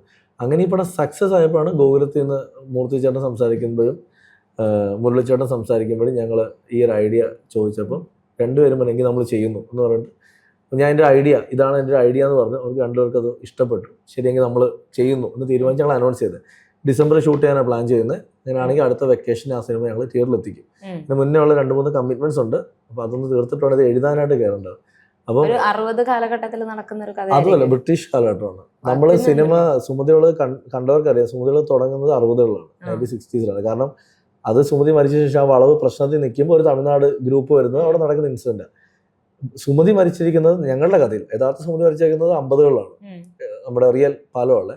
നമ്മുടെ കഥയിൽ പറയുന്നത് ബ്രിട്ടീഷ് കാലഘട്ടത്തിലാണ് ഈ സംഭവം. അപ്പോൾ ആ കാലഘട്ടമാണ് സിനിമ നടക്കുന്നത്. അപ്പം ഞാൻ വർക്ക് ചെയ്തുകൊണ്ടിരിക്കുന്ന ഒരു സ്ട്രാറ്റജി എന്താ വെച്ചാൽ, ആ കാലഘട്ടവും ഇപ്പം കഴിഞ്ഞത് നമ്മളിപ്പം റിയൽ സുമതി വളവ് സിനിമയുണ്ടല്ലോ, അതും കൂടെ മിക്സ് ചെയ്ത് പോകാന്നുള്ളൊരു സാധനം, 2 കാലഘട്ടം. അപ്പൊ അതിന്റെ ഒരു സ്ക്രീൻ പ്ലേ നടന്നുകൊണ്ടിരിക്കുക, അവരും അതിൽ വെത്താം. കാരണം അങ്ങനെ വരണം, ഉറപ്പായിട്ട് അവരും വരണമല്ലോ. കാരണം ഇതിന്റെ ഒരു കണ്ടിന്യൂറ്റി ഉണ്ടല്ലോ, കല്യാണം കഴിഞ്ഞിട്ടില്ലല്ലോ. കാരണം സുമതി ഈ സിനിമയുടെ ക്ലൈമാക്സിൽ എന്താ നമുക്ക് അറിയാം, അതെങ്ങനെയാണ് അവിടെ നിന്ന് രക്ഷപ്പെട്ടെന്ന് അറിയാം. അപ്പൊ കല്യാണം കഴിഞ്ഞിട്ടില്ല, ഇനി ആ കല്യാണത്തിലേക്കുള്ള ഒരു ട്രാക്ക് ഉണ്ട്. അതേപോലെ കുറച്ച് കഥാപാത്രങ്ങൾക്ക് എന്താ സംഭവിച്ചെന്നുള്ള ഒരു കംപ്ലീറ്റ്നെസ് ഞങ്ങൾ കൊടുത്തിട്ടുമില്ല സ്ക്രിപ്റ്റിൽ. ഇതും കൂടെ കണക്ട് ചെയ്തുകൊണ്ട് പിടിച്ചാലോ എന്നൊരു ആലോചനയാണ്. അപ്പം കുറച്ചുകൂടെ വലിയ ക്യാൻവാസിലായിരിക്കും. പഴയ കാലഘട്ടം പറയുമ്പോൾ വലിയ ആർട്ടിസ്റ്റുകളും വേണം. ഉറപ്പായിട്ടും സൗത്ത് ഇന്ത്യയിലെ നല്ലൊരു സ്റ്റാർ കാസ്റ്റിലായിരിക്കും സുമതി 2 വരാൻ പോകുന്നത്. പിന്നെ സുമതി വളവ് തന്നെ നമ്മൾ 40ഓളം ആർട്ടിസ്റ്റുകളെ ഇൻക്ലൂഡ് ചെയ്താൽ ചെയ്തത്. ഉറപ്പായിട്ട് സുമതി വളവ് 2 അതിൻ്റെ ഇരട്ടിയായിരിക്കും ചെയ്യാൻ പോകുന്നത്. എപ്പോഴും ഞാൻ പറഞ്ഞില്ല, എപ്പോഴും സിനിമ വളരുമ്പം അതിനൊപ്പം വളരുന്ന ഇൻഡസ്ട്രിയാണ്. അപ്പം നമ്മളിപ്പോൾ ആട് എന്നൊരു സിനിമ അതിൻ്റെ ഏറ്റവും വലിയ ഉദാഹരണമാണ്. ആട് 1 വലിയൊരു സ്കെയിലിൽ അവർ 2 ചെയ്തു. ഇന്ന് ഇൻഡസ്ട്രിയിൽ തന്നെ ഏറ്റവും വലിയ സിനിമയായിട്ടാണ് ആട് 3 ചെയ്തുകൊണ്ടിരിക്കുന്നത്. അപ്പോൾ അത് ഒരു ഇൻഡസ്ട്രിയുടെ വളർച്ചയാണ്. നമ്മൾ തെലുങ്ക് പടം കാണുമ്പോഴും തമിഴ് പടം കാണുമ്പോഴും ഹിന്ദി പടം കാണുമ്പോഴും ഇവിടെ എന്ത് ബഡ്ജറ്റാണ് ഇത് കൈയടിക്കുമ്പോൾ നമ്മൾ മനസ്സിലാക്കുന്നില്ല നമ്മുടെ ഇൻഡസ്ട്രിക്ക് അതിന് മേളിൽ ചെയ്യാനുള്ള കപ്പാസിറ്റി ഉണ്ട്. പലപ്പോഴും നമ്മൾ ആ ചെയ്യാൻ ശ്രമിക്കുമ്പോൾ ഡീഗ്രേഡ് ചെയ്ത് പുറത്തേക്ക് വലിച്ചിടുന്നതാണ്. അതിന് ഏറ്റവും വലിയ ഉദാഹരണമാണ് എമ്പുരാൻ എന്ന് പറയുന്ന സിനിമ. ഇന്ത്യയിലെ തന്നെ ഏറ്റവും വലിയ എന്താ പറയുക, നമ്മൾ ആൻറ്റിസിപ്പേറ്റഡ് മൂവീസിലൊന്നായിരുന്നു. ആ എമ്പുരാനിൽ ഏറ്റവും കൂടുതൽ സംസാരിച്ച ഇൻഡസ്ട്രിയാണ് നമ്മുടേത്. നമ്മുടെ സിനിമയിൽ തന്നെ നമ്മൾ വളരെ ഇവിടുത്തെ റിവ്യൂവേഴ്സ് അടക്കമുള്ളത് അറിയാമല്ലോ. അവിടെ ഇറങ്ങിയ ദിവസം എന്താണ് കാണിച്ചതെന്നുള്ളത് അവർ മനസ്സിലാക്കാതെ ഈ റിവ്യൂവേഴ്സ് ജീവിക്കുന്നത് ഇതുകൊണ്ടാണ്. ഇവിടെ സിനിമ ഇല്ലെങ്കിൽ ഇവർക്ക് എന്താണ് വരുമാനമുള്ളത്? ഇവർ ഈ പറയുന്നത് ഇവരുടെ ഒരു പുണ്യം കിട്ടാനല്ലല്ലോ. ഈ പറയുന്ന ഇവിടുത്തെ പ്രമുഖ റിവ്യൂവേഴ്സ് എല്ലാം തന്നെ യൂട്യൂബിൽ അവരുടെ യൂട്യൂബ് ചാനൽ റിവ്യൂ പറയുന്നതിൻ്റെ വരുമാനം കിട്ടുന്നത് അവർക്കാണ്. സോ അവരും ജീവിക്കുന്നത് ഞങ്ങൾ ചെയ്യുന്ന ഈ കഷ്ടപ്പാട് കൊണ്ടാണ്. ഈ പറയുന്ന പ്രൊഡ്യൂസറിന്റെ അവർക്ക് അത് ചെയ്യാമല്ലോ. കാരണം അവരെ സംബന്ധിച്ച് ഒരു ഇരുട്ടുമുറിയും ഒരു മൊബൈൽ ഫോൺ ഉണ്ടെങ്കിൽ എന്തും വിളിച്ചു പറയാം. ഞാൻ പറയേണ്ട ഈ റിവ്യൂവേഴ്സ്, ഞാൻ അടുത്ത പടം ചെയ്യുമ്പോൾ ഞാൻ വിളിക്കുകയാണ്, ഈ റിവ്യൂവേഴ്സ് എൻ്റെ കൂടെ വന്നിട്ട് 10 ദിവസം ഇൻഡസ്ട്രിയിൽ ലൊക്കേഷനിൽ വർക്ക് ചെയ്യും. ഇതിൻ്റെ പെയിൻ എന്താണെന്ന് മനസ്സിലാക്കിയിട്ട് ഈ റിവ്യൂ ഒക്കെ ഇടുക. കാരണം ഇവർക്ക് 10 മിനിറ്റ് കൊണ്ട് ഇവർക്ക് ഇവരുടെ യൂട്യൂബ് വരുമാനത്തോടെ ചെയ്യുമ്പോൾ അതുവഴി നഷ്ടപ്പെടുന്നത് ആ സിനിമയെ വിശ്വസിച്ച് വന്നൊരു പ്രൊഡ്യൂസറിൻ്റെ ജീവിതമാണ്. അല്ലെങ്കിൽ ഞങ്ങൾ കുറേ ആളുകൾ ഈ സിനിമയ്ക്ക് വേണ്ടി ചെയ്തേക്കുന്ന എഫോർട്ടാണ്. ഒരു സുമതികളും രക്ഷപ്പെട്ടു. പക്ഷെ എല്ലാ സിനിമയ്ക്കും ഞാൻ രക്ഷപ്പെടാൻ പറ്റണമെന്നില്ല ഇവർ കാരണം പലപ്പോഴും ഈ പ്രേക്ഷകർ പോലും സ്ക്രീൻ ചെയ്യും. ഒരു സ്ക്രീനിങ് ഉണ്ട് ഇവർക്ക് സിനിമകൾ കാണാൻ. വൈ സുമതിയോളം എന്ന് ചോദിച്ചാൽ ഞങ്ങൾ മുന്നേ ചെയ്ത വർക്ക് തന്നേക്കുന്ന ഒരു ഇമ്പാക്റ്റ് ഉണ്ട്, മാളികപ്പുറം. അത് വിശ്വസിച്ചാണ് പലപ്പോഴും പ്രേക്ഷകർ തിയേറ്ററിലേക്ക് വന്നത്. പക്ഷേ എല്ലാ സിനിമയ്ക്കും അങ്ങനെ സംഭവിക്കണമെന്നില്ല. ഇവർ പറയുമ്പം അത് വിശ്വസിച്ചിട്ട് കുറച്ച് ആളുകൾ ഇതിൽ മൗത്ത് പബ്ലിസിറ്റിലായോ അത് വേണ്ട കേട്ടോ, അത് കൊള്ളില്ല എന്ന് പറഞ്ഞു. അങ്ങനെ പോകുമ്പം അതുവഴി ഇല്ലാതാവുന്ന ഒരു പ്രൊഡ്യൂസറാണ്. അയാളുടെ കാശാണ്, അയാളുടെ കുടുംബം ജീവിക്കേണ്ട കാശാണ്. അപ്പോൾ ചോദിക്കും ഞങ്ങൾ പറഞ്ഞു സിനിമ എടുക്കാനായിട്ട്. നിങ്ങൾ പറഞ്ഞിട്ടില്ല സിനിമ എടുക്കാനുള്ള, എല്ലാവർക്കും ഓരോ ജോലി ജീവിക്കാനുള്ള അവകാശമുണ്ട്. ആ ജോലി ഇല്ലാതാക്കുന്ന പരിപാടി ഒന്ന് നിർത്തിയാൽ മതി. ഞാൻ പറഞ്ഞിട്ട് ഇവർ റിവ്യൂ പറഞ്ഞോട്ട്. ഒരു സിനിമ ഇറങ്ങി 2 ആഴ്ച ഇവർ റിവ്യൂ പറയട്ടെ. എന്തിനാണ് സിനിമ ഇറങ്ങി അന്ന് വൈകുന്നേരം തന്നെ ഇടണമെന്ന് നിർബന്ധം എന്തിനാണ്? only because of they want money. ഈ പറയുന്ന പ്രമുഖ റിവ്യൂവേഴ്സ് ഒക്കെ ഇവിടുത്തെ എല്ലാ സിനിമാക്കാരും കാശ് ചോദിക്കുന്നുണ്ട്. ഞാൻ തുറന്നു പറയാം, സീരിയസ്ലി. എൻ്റെ പ്രൂഫ് വേണമെങ്കിൽ ഞാൻ സബ്മിറ്റ് ചെയ്യാം. ഇവർ ചോദിച്ചേക്കുന്ന ഓഡിയോ സബ്മിറ്റ് ചെയ്യാൻ വേണമെങ്കിൽ, ഇവർ ചോദിച്ചേക്കുന്ന ടെക്സ്റ്റ് മെസ്സേജ് വേണമെങ്കിൽ സബ്മിറ്റ് ചെയ്ത് കാണിച്ചു തരാം. ഇവിടെ പലപ്പോഴും പല പ്രൊഡ്യൂസേഴ്സും മിണ്ടുന്നില്ല. ഇത് മിണ്ടായിരിക്കുന്നതുകൊണ്ടാണ് പലപ്പോഴും ഇതിവിടെ കണ്ടിന്യൂ ചെയ്തുകൊണ്ടിരിക്കുന്നത്. ഇവിടുത്തെ എത്രയോ റിവ്യൂവേഴ്സ് കാശ് വാങ്ങിക്കുന്നുണ്ട്. സുമതികളെ സംബന്ധിച്ച് ഞാൻ ഉറപ്പ് തരാം, ഒരു റിവ്യൂവർക്ക് പോലും ഞങ്ങൾ കാശ് കൊടുക്കാനോ, ഞങ്ങളുടെ കാശ് ചോദിച്ചവരുണ്ട്, പക്ഷേ ഇതിൻ്റെ പേരിൽ ഒരു രൂപ ഞങ്ങൾ ഇറക്കില്ല എന്ന് പറഞ്ഞു. ഒൺലി ബിക്കോസ് ഓഫ് ഈ സിനിമ ഞങ്ങൾ ട്രസ്റ്റ് ചെയ്യുന്നുണ്ട്, ഞങ്ങളുടെ വർക്കിന്. അത് ജനങ്ങൾ സ്വീകരിച്ചോട്ടെ. ഇനി സ്വീകരിച്ചില്ലെങ്കിൽ ആ പൈസ പൊക്കോട്ടെന്നാണ് ഞങ്ങളുടെ പ്രൊഡ്യൂസർ എന്ന് പറഞ്ഞത്. പുള്ളി പറഞ്ഞാൽ ഓരോരുത്തരും കാശ് കൊടുക്കില്ല, അങ്ങനെ ചെയ്യേണ്ട ആവശ്യമില്ല സിനിമേനെ. പക്ഷേ ഇവിടെ പലപ്പോഴും ഗതികേടുകൊണ്ട് പല പ്രൊഡ്യൂസേഴ്സും ഇവരുടെ സപ്പോർട്ടിന് വേണ്ടി ഇത് ചെയ്യും. അതുകൊണ്ട് തന്നെയാണ് ഇവന്മാരിവിടെ ഇങ്ങനെ വളർന്നുകൊണ്ടിരിക്കുന്നത്. ഞാൻ പറയില്ല, ഞാൻ ഈ ഇൻ്റർവ്യൂ നിങ്ങൾ എയർ ചെയ്യുന്ന മൊമെൻറ്റ് മുതൽ എനിക്കെതിരെ ഇതിലും വലിയ ഡീഗ്രേഡിങ് വരും. But I'm ready to face it. Only because of എന്നെ സ്നേഹിക്കുന്ന പ്രേക്ഷകരുള്ളത്തോളം കാലം ഞാൻ ഇതിനൊന്നും ഭയക്കുന്നില്ല. എൻ്റെ സിനിമ എന്താണെന്ന് എനിക്കറിയാം, എന്നെ വിശ്വസിക്കുന്ന എൻ്റെ പ്രൊഡ്യൂസർക്കറിയാം, എൻ്റെ ടെക്നീഷ്യന്മാർക്കറിയാം, ഇവിടുത്തെ ജനങ്ങൾക്കറിയാം. അതുകൊണ്ട് തന്നെ ഇനി ഇതിൻ്റെ പേരിൽ എന്ത് കോൺസിക്വൻസ് ഉണ്ടായാലും I'm ready to face it. കാരണം ഞാൻ ഇവൻ്റെ ഒന്നും ചിലവിലല്ല സിനിമയിലേക്ക് വന്നതും ഞാൻ സിനിമയിൽ നിൽക്കുന്നതും. ഞാൻ സിനിമയിലേക്ക് വന്നത് അടുത്ത സമയത്ത് ഞങ്ങളുടെ ഏറ്റവും വലിയ ഒരു പോസ്റ്റാണ്, പെട്ടെന്ന് സിനിമയിൽ സക്സസ് ആയതിൻ്റെ അഹങ്കാരമാണ് ഇവർക്കെന്ന്. ഇവർക്കറിയാത്തത് ഞാൻ 10 കൊല്ലം സിനിമയിൽ നിന്നിട്ടാണ് സിനിമ ചെയ്യുന്നത്. 2013 ഞാൻ എൻ്റെ ജോലി വിട്ട് ഞാൻ സിനിമയിലേക്ക് ഇറങ്ങുമ്പോൾ എനിക്ക് ഒരു ബാക്ക്ഗ്രൗണ്ടും ഇല്ല. ഞാൻ എൻ്റെ ജീവിതം പലപ്പോഴും പല ഇൻ്റർവ്യൂവിൽ പോയി പറയുന്നത്, എൻ്റെ കുടുംബത്തിൽ ഒരു സിനിമാക്കാരനും ഇല്ല എന്നെ രക്ഷപ്പെടുത്തിക്കൊണ്ട് വരാനായിട്ട്. ഞാൻ തന്നെയാണ് ഇത് സിനിമ നടന്ന് എനിക്ക് സിനിമ ചെയ്യാൻ ആഗ്രഹിച്ച് ചാൻസ് ചോദിച്ച് സ്ക്രിപ്റ്റുമായിട്ട് പ്രൊഡക്ഷൻ കമ്പനികളിൽ കയറി ഇറങ്ങി ആർട്ടിസ്റ്റുകളെ കണ്ട് 10 കൊല്ലം ഞാൻ സിനിമ ചെയ്യുന്നത്. എന്തുകൊണ്ടാണ് ഞാനിത് പറയുന്നത് വെച്ചാൽ, എൻ്റെ പുറകെ എന്നെ പോലെ ആവാൻ ആഗ്രഹിക്കുന്ന 10,000 ആളുകൾ പുറത്തുണ്ട്. ഇവർക്കൊരു ഇൻസ്പിറേഷൻ ആയിക്കോട്ടെ, ഇതെല്ലാവർക്കും പറ്റും. എനിക്കൊക്കെ സിനിമ ചെയ്യാൻ പറ്റിയിട്ടുണ്ട്, ഇവിടെ എല്ലാവർക്കും പറ്റും. അങ്ങനെയുള്ളവർക്ക് വേണ്ടിയും കൂടെയാണ് ഞാനൊക്കെ സംസാരിക്കുന്നത്. അങ്ങനെയുള്ള പിള്ളേർ നമ്മൾക്ക് സപ്പോർട്ട് ചെയ്ത് നിൽക്കുന്നുണ്ട്. ഇത് നിങ്ങളീ പറയുന്ന റിവ്യൂവേഴ്സിൻ്റെ പ്രശ്നം എന്താ വെച്ചാൽ, പലപ്പോഴും ഒരു സിനിമയിൽ എന്തെങ്കിലുമൊക്കെ ആവാൻ വന്നിട്ട് ഒന്നും ആവാൻ പറ്റാതെ പോയി എൻ്റെ ഫ്രസ്ട്രേഷനാണ് ഇവന്മാരെ കാണിക്കുന്നത്. ഞാൻ സുമതിയോടെ ഇറങ്ങിയപ്പോൾ ഞാൻ കണ്ടു ഒരു പോപ്പ് മീഡിയ എന്ന് പറഞ്ഞൊരു മീഡിയ. ഇവരിട്ട് ആദ്യത്തെ അത് അയാളുടെ പേര് എനിക്ക് ഓർമ്മയില്ല, എന്തൊരു പേര്. അയാൾ ഒരു പോസ്റ്റ് ഇട്ടു, ഈ സിനിമ ഇന്ന് വൈകിട്ടുകൊണ്ട് എല്ലാ തിയേറ്ററിൽ നിന്ന് പോകും. നമ്മൾ കണ്ടു. അപ്പോൾ എനിക്ക് മനസ്സിലായില്ല ഇത് എന്താണ്. കുറേ പേര് അയച്ചത്. അപ്പോൾ ഞാൻ ചോദിച്ചു അയാൾ പറയട്ടെ അയാളുടെ വിഷയം. അതിനുശേഷം അയാൾ പിറ്റേ ദിവസം ഒരു പോസ്റ്റ് ഇട്ടു, ഒരു വീഡിയോ ഇട്ടു. ആ വീഡിയോയുടെ കണ്ടന്റ് ക്യാപ്ഷൻ എന്ന് പറയുന്നത്, സുമതിയോളോ കണ്ട ക്ഷീണം മറ്റൊരു സിനിമ കണ്ടപ്പോൾ തീർന്നു. ഞാൻ സിനിമയുടെ പേര് പറയുന്നില്ല ഇവിടെ. സിനിമ തിയേറ്ററിൽ ഓടുന്ന സിനിമയാണ്, തീർന്നു പറഞ്ഞു. അപ്പം എനിക്ക് നമ്മുടെ സിനിമ മോശം പറഞ്ഞത് ഓക്കെ, അത് അയാളുടെ ഇഷ്ടം. അടുത്തൊരു സിനിമയുടെ പ്രൊമോഷന് വേണ്ടി നമ്മുടെ സിനിമ വീണ്ടും അദ്ദേഹം ഡീഗ്രേഡ് ചെയ്തു. അപ്പം അതൊരു പ്ലാൻഡ് ഡീഗ്രേഡിംഗ് ആയിട്ട് ഞങ്ങൾക്കൊന്ന് ഫീൽ ചെയ്തു. അതിനുശേഷം അശ്വിൻ ഗോക്കിന്റെ റിവ്യൂ ഞാൻ കണ്ടു. ഞാൻ അശ്വിൻ ഗോക്ക് എൻ്റെ സിനിമ ഇതിന് മുന്നത്തെ സിനിമകളൊക്കെ നല്ലത് പറഞ്ഞിട്ടുള്ള ആളാണ്. ഞാൻ അശ്വിൻ ഗോക്കിന്റെ റിവ്യൂസ് അന്നും ഷെയർ ചെയ്യാറില്ല, ഞാൻ ഇന്നും ഷെയർ ചെയ്യില്ല. ഓൺലി ബിക്കോസ് ഓഫ് അശ്വിൻ വേറൊരു ടൈപ്പ് ഓഫ് ആളാണ്. അയാളുടെ റിവ്യൂസ് പലപ്പോഴും ഞാൻ കാണാറുണ്ട്. അയാളുടെ ടേസ്റ്റ് വേറെയാണ്. അയാൾ പറയുന്ന ചിലപ്പോൾ അയാൾ പറഞ്ഞ പല പടങ്ങൾ ഇവിടെ സക്സസ് ആവണമെന്നില്ല. അയാൾ മോശം പറഞ്ഞ പടങ്ങൾ ഇവിടെ ഹിറ്റ് ആയിട്ടുണ്ട്. പ്രിൻസ് ആൻഡ് ഫാമിലി അയാൾ മോശം പറഞ്ഞ സിനിമയാണ്, ഭീഷ്മ അയാൾ മോശം പറഞ്ഞ സിനിമയാണ്, സുമതിയോളം അയാൾ മോശം പറഞ്ഞ സിനിമയാണ്. അപ്പം അത് അയാൾ മോശം പറയുമ്പോൾ ഞാൻ അയാളെ തെറിവിളിക്കാൻ പോയിട്ട് കാര്യമില്ല. അയാൾ നല്ലത് പറയുമ്പോൾ ഞാൻ അതിനെ സപ്പോർട്ട് ചെയ്യാൻ നിൽക്കുന്നത്. മാളിയപ്പുറം അയാൾ വളരെ നല്ല അഭിപ്രായം തന്നെയാണ്. ഞാൻ അന്നും ഷെയർ ചെയ്തിട്ടില്ല. മാളിയപ്പുറത്തിൻ്റെ സമയത്ത് എല്ലാവരും എനിക്ക് അയച്ചു തന്നത് റിവ്യൂസ് ഒക്കെ. അന്ന് ഞാൻ പറഞ്ഞതാണ് ഇതൊക്കെ തിരിയുന്നൊരു ദിവസം വരും. ഇന്ന് ഞാൻ ഇതിനെ സപ്പോർട്ട് ചെയ്ത് സംസാരിച്ചാൽ നാളെ ഞാൻ ഇത് സപ്പോർട്ട് ചെയ്യണം. അപ്പം ഞാൻ പറഞ്ഞല്ലോ, ഇവർ റിവ്യൂ ഇട്ടോട്ടെ, ഇവർ സിനിമ ഇറങ്ങി ഒരു 2 ആഴ്ച കഴിഞ്ഞോട്ടെ, അതിലൊരു തെറ്റും ഞാൻ പറയില്ല. പക്ഷെ അത് എന്തെങ്കിലും ഇവിടെ ആപ്ലിക്കബിൾ ആണെന്ന് തോന്നുന്നുണ്ട്. ഇപ്പൊ ഈ റിവ്യൂസിന്റെ തന്നെ നമ്മൾ പല വർഷങ്ങളായിട്ട് ഇപ്പൊ പറയുന്നുണ്ട്, പക്ഷെ അത് ഇപ്പോഴും ആപ്ലിക്കബിൾ ആയിട്ടില്ല. മറ്റുള്ളവരുടെ കഷ്ടപ്പാട് ഇവനൊക്കെ മനസ്സിലാവുന്ന ഒരു സമയം, അതായത് സ്വന്തം അധ്വാനത്തിൽ എന്തെങ്കിലും ഒന്ന് ചെയ്ത് അതിനെ മറ്റുള്ളവർ കുറ്റം പറയുന്നത് കേൾക്കുന്ന ഒരു ദിവസം ഇവർ ചിലപ്പോൾ തിരിയും. പക്ഷെ അങ്ങനെ ദിവസം ഇവർക്ക് ഒരിക്കലും വരില്ലാണ്. ഇവരൊന്നും ഒരിക്കലും സ്വന്തം അധ്വാനത്തിൽ ജീവിക്കുന്നവരല്ല. മറ്റുള്ളവർ കഷ്ടപ്പെട്ടുണ്ടാക്കിയ പ്രൊഡക്റ്റിനെ എടുത്ത് സ്വന്തം ഇഷ്ടത്തിന് ഒരു വീഡിയോ ചെയ്തിട്ട് കാശുണ്ടാക്കുന്നവരാണ്. അതുകൊണ്ട് ഒരിക്കലും എൻ്റെ സിനിമയെ നാളെ ഇവരൊക്കെ ഇനിയും നെഗറ്റീവ് ആണെന്ന് ഞാൻ പറയുന്നത്. എത്ര നെഗറ്റീവ് പറഞ്ഞാലും സിനിമ മൗത്ത് പബ്ലിസിറ്റിയാണ്. സിനിമ നല്ലതാണെന്ന് സാധാരണ ജനങ്ങൾ സംസാരിച്ചാൽ ആ സിനിമ ഹിറ്റാവും. ഞാൻ തൃശ്ശൂർ രാഗം തിയേറ്ററിൽ പോകുമ്പോൾ, രാഗം തിയേറ്ററിലെ ഓണർ സുനിലേട്ടൻ, രാഗം തിയേറ്ററിലെ ഒരു സിനിമ ഹൗസ്ഫുൾ ആയതിന് അർത്ഥം ആ സിനിമ വിജയിച്ചു എന്നാണ്. സുമതിയോളവ് റിലീസായി വൈകുന്നേരം ഹൗസ്ഫുള്ളായി തുടങ്ങി. പിറ്റേ ദിവസം ഞങ്ങൾ പോകുന്നത് ഞായറാഴ്ചയാണ്. ഞായറാഴ്ച സുനിലേട്ടൻ എൻ്റെ അടുത്ത് പറഞ്ഞാണ്, എടാ ഈ സിനിമ കണ്ടിന്യൂസ്ലി ഹൗസ്ഫുൾ ഓടുന്നുണ്ട്, ഈ സിനിമ സക്സസ് ആണ്. കാരണം എന്താ വെച്ചാൽ ഇത്രയും അമ്മമാരും കുട്ടികളൊക്കെ വരുന്നുണ്ട്. ഞാൻ സുനിലേട്ടൻ ഇങ്ങനെ ഡീഗ്രേഡിങ് വന്നു. എടാ ഇവർ ഡീഗ്രേഡ് ചെയ്തിട്ട് പടം ഓടുന്നില്ലേ, അപ്പോൾ പിന്നെ ഇവർക്ക് എന്ത് വിലയുള്ളത്? ഞാൻ ഇപ്പോൾ ചിന്തിക്കുകയാണ്, ശരിയാണല്ലോ, കാരണം ഇവർ പറഞ്ഞോട്ട്. കാരണം ഞാൻ ഇന്നും പറയുന്നു, എൻ്റെ അടുത്ത സിനിമ ഇറങ്ങുമ്പോഴും ദയവ് ചെയ്ത് നെഗറ്റീവ് റിവ്യൂ പറയുക. കാരണം നെഗറ്റീവ് റിവ്യൂ പറഞ്ഞാൽ ആ സിനിമ വർക്കാവുന്നുണ്ട്. ഞാൻ സീരിയസ്ലി ഞാൻ പറയുകയാണ്. ഞാൻ അശ്വിൻ ഗോക്കിനെതിരെ കംപ്ലൈൻറ്റ് കൊടുക്കണം ഒരുപാട് പേര് എൻ്റെ അടുത്ത് പറഞ്ഞു. ഞാൻ പറഞ്ഞത് അശ്വിൻ ഗോക്ക് നല്ലത് പറഞ്ഞപ്പോൾ ഞാൻ അശ്വിൻ ഗോക്കിനെ സപ്പോർട്ട് ചെയ്യാൻ പോകാത്ത ആളാണ്.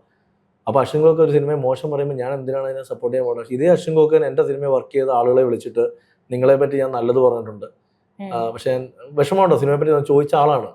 അയാൾ അങ്ങനെ നെഗറ്റീവ് റിവ്യൂ പറയുന്ന അയാളുടെ സ്റ്റാൻഡ് ഉറച്ച് നിങ്ങൾ എന്തിനാണ് എൻ്റെ പടത്തിൽ ആർട്ടിസ്റ്റുകളെ വിളിച്ചിട്ട് പറയേണ്ട ആവശ്യം, ചോദിക്കേണ്ട ആവശ്യം?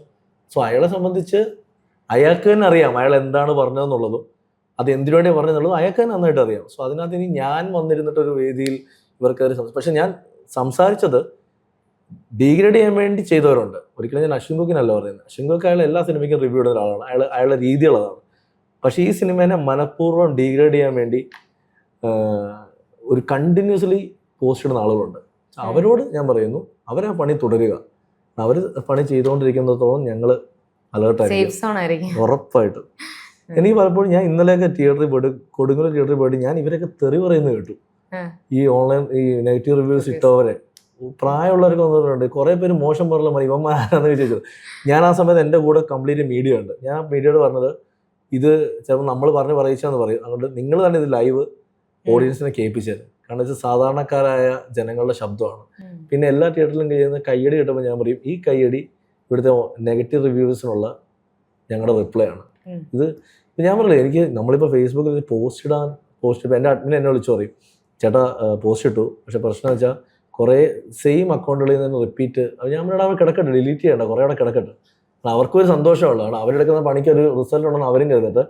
ഈ 2 ദിവസം മുന്നേ ഞാൻ ഒരു പോസ്റ്റ് ഇട്ടിരുന്നു. അതായത് ഒരു പുള്ളി അജീഷ് എന്ന് അങ്ങനത്തെ പറഞ്ഞിട്ടൊരു പുള്ളി, അദ്ദേഹം ഞാൻ ആനന്ദ് ശ്രീബാൽ ഇറങ്ങിയപ്പോഴും കണ്ടിട്ടുണ്ട്, ശ്രദ്ധിച്ചിട്ടുണ്ട്. അതിനുശേഷം തുടർച്ചയായി എൻ്റെ സെയിം ഫോട്ടോ, ആ ഫോട്ടോ വെച്ചിട്ട് തുടർച്ചയായി ഇദ്ദേഹം എല്ലാ സിനിമാ ഗ്രൂപ്പുകളിലും പോയി പോസ്റ്റ് ഇടും എനിക്കെതിരെ. എൻ്റെ ഡീറ്റെയിൽ ആയിട്ട് എൻ്റെ സിനിമകളെ മോശമാക്കി, ഇവിടെ വിജയിച്ച സിനിമകളെ വരെ മോശമാക്കി അദ്ദേഹം ഇടുന്നുണ്ട്.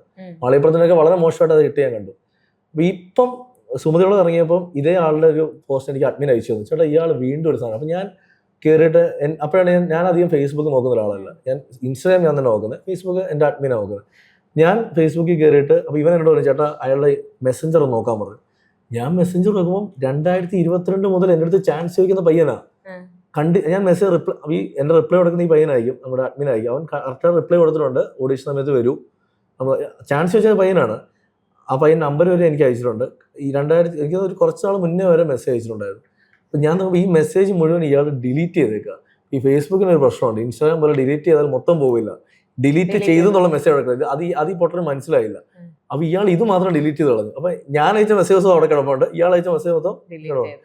ഞാനത് സ്ക്രീൻഷോട്ട് എടുത്തിട്ട് എന്തിനാ വെച്ചാൽ ഇതാണ് ഇവിടെ നടക്കുന്നത്. അവസരം ചോദിച്ചിട്ട് അയാൾക്കൊരു ഓഡിഷൻ അറ്റൻഡ് ചെയ്യാനുള്ള മനസ്സില്ല.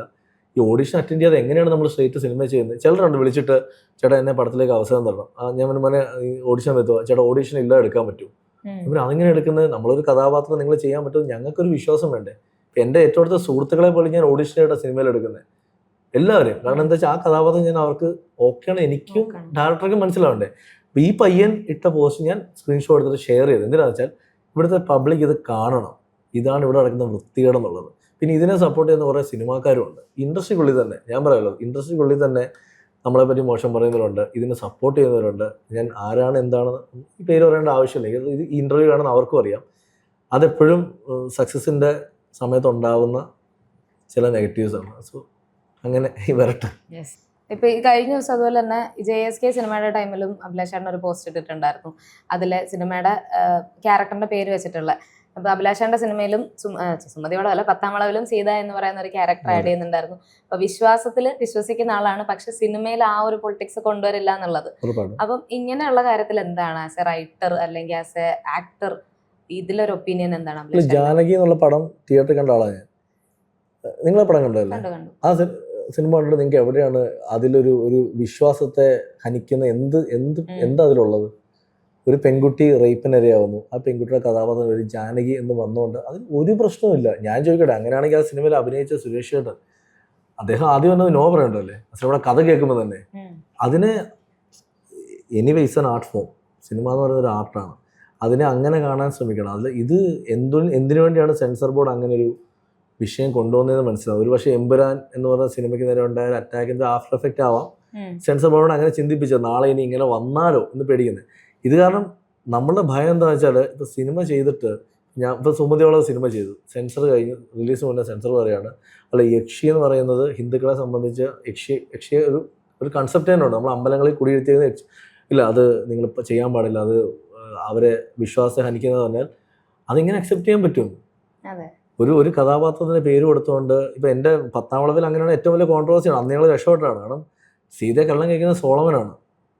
അതായത് സിനിമയിൽ സുരാജിയുടെ കഥാപാത്രം ഒരു ക്രിസ്ത്യൻ കഥാപാത്രമാണ്, ഒരു ഹിന്ദുവിനെ കള്ളം കഴിക്കുന്നത്. ഞാൻ പലപ്പോഴും പറയും, നാരായം എന്നൊരു സിനിമ ഇന്നാണ് ഇറങ്ങിയിരുന്നെങ്കിൽ കേരളത്തിൽ അത് എങ്ങനെയായിരിക്കും അത് ആളുകൾ എടുക്കുന്നത് എനിക്കറിയില്ല. കാരണം ഒരു ഹിന്ദു ടീച്ചർ അറബി പഠിപ്പിക്കാൻ വേണ്ടി പോകുന്ന കഥയാണ്. ആ സിനിമയുടെ കൺസെപ്റ്റ് തന്നെ അതാണ്, നാഷണൽ അവാർഡ് പടമാണ്. ഞാൻ പലപ്പോഴും വിഷ്ണുവോട് പറയും, വിഷ്ണുവിൻ്റെ അച്ഛനാണ് ഡയറക്റ്റ് ചെയ്തിരിക്കുന്നത്, വിഷ്ണുവിടെ നിൻ്റെ അച്ഛൻ ഇന്ന് ജീവിച്ചിരുന്നെങ്കിൽ, അച്ഛൻ ഈ സിനിമ ഇന്നാണ് ചെയ്യുന്നതെങ്കിൽ കേരളത്തിൽ അത് എങ്ങനെയായിരിക്കും ആളുകൾ. കാരണം അറിയില്ല, ഒരു വിഭാഗം ആളുകൾ ഈ വിവാദം ഉണ്ടാക്കാൻ വേണ്ടി. അത് പണ്ട് ഞാൻ കോളേജിൽ പഠിച്ചപ്പോൾ എനിക്ക് ഓർമ്മയുണ്ട്. അതായത് ഞങ്ങൾ കോളേജിൽ രാവിലെ ചെല്ലുമ്പോൾ എങ്ങനെയെങ്കിലും അന്ന് അവധി വേണം. ചിലപ്പോൾ സിനിമ ഇറങ്ങുന്ന ദിവസമായിരിക്കും, അല്ലെങ്കിൽ അന്ന് അവധി വേണം. അപ്പോൾ അന്ന് ഈ SFI AVP കോളേജിലുള്ള എല്ലാ യൂണിയനും എല്ലാവരും അവധിക്ക് ഒറ്റക്കെട്ട. ഞങ്ങളവിടെ ചെല്ലുമ്പോൾ റീസൺ ഇല്ല, ഒരു റീസൺ ഇല്ല. അങ്ങനെ രാവിലെ പത്രം നോക്കും, എന്തെങ്കിലും റീസൺ കിട്ടണോ, അങ്ങനെ ഒരു ആവശ്യമില്ലാത്ത റീസണൊക്കെ സമരം ചെയ്യും.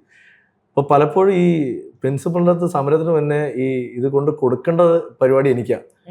സാറേ ഇന്ന് സമരമാണ്, എന്താണ് സമരത്തിന് കാരണം ചോദിക്കും, അന്നൊരു റീസൺ കാണത്തില്ല. ഏറ്റവും കൂടുതൽ എനിക്ക് ഇന്നും ആലോചിക്കുമ്പോൾ ചിരി വരുന്ന ഒരു റീസണാണ്, പണ്ടൊരു ന്യൂസ് വന്നു, സൗരയൂഥത്തിൽ നിന്ന് പ്ലൂട്ടോ ഇല്ലാതായി എന്നൊരു ന്യൂസ് വന്നു. രാവിലെ പോയിട്ട് പത്രം നോക്കുക, സൗരയൂഥത്തിൽ നിന്ന് പ്ലൂട്ടോ ഇല്ലാതായി. അപ്പോൾ ഒരുത്തന്നെ അടുത്ത് വന്നു, എടാ അപ്പോൾ ഈ നവഗ്രഹങ്ങൾ ഇല്ലാതായില്ലേ, ഇത് വിശ്വാസത്തെ പെട്ടു. അപ്പോൾ എനിക്ക് എന്തൊക്കെയാണ് ഈ പറയുന്നത് ചോദിച്ചു.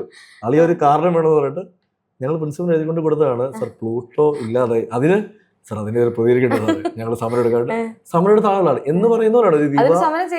അന്ന് സമരം ചെയ്ത കോളേജിൽ അവധി വാങ്ങിച്ചു കൊടുത്തതാണ് ഞങ്ങൾ 10ാം കോളേജിൽ. അതായത് നമുക്ക് തന്നെ അറിയാം അതൊരു അൺവാണ്ടഡ് റീസൺ ആണ്, പക്ഷെ ആ റീസൺ പറഞ്ഞുകൊണ്ട് തന്നെ അന്ന് സമരം ചെയ്യാൻ പറ്റും എന്ന് പറയുന്നവരാണ്. ഒരു സിനിമയിൽ ഒരു പേര് ഉപയോഗിച്ചുകൊണ്ട് ഒരിക്കലും ആ സിനിമയിൽ ഒരു വിശ്വാസത്തിനെ മോശമാക്കാൻ പോകുന്നില്ല. പക്ഷെ അപ്പം അതിനുവേണ്ടി സിനിമ വേണം ചെയ്യാം, ഓക്കെ, നമ്മൾ മനഃപൂർവ്വം മോശമാക്കാൻ വേണ്ടി വേണം സിനിമ ചെയ്യാം. അങ്ങനെയുള്ള സിനിമയോട് പ്രതികരിക്കുക. അത് ഏത് മതത്തിൻ്റെ എതിരായിട്ടുള്ള സിനിമയായാലും അതിനെതിരെ പ്രതികരിക്കണം എന്ന് ഞാനും പറയും. പക്ഷേ Janaki versus state of Kerala എന്ന് പറഞ്ഞ സിനിമയ്ക്ക് അങ്ങനെ ഒരു വിവാദത്തിൻ്റെ ആവശ്യമില്ലായിരുന്നു.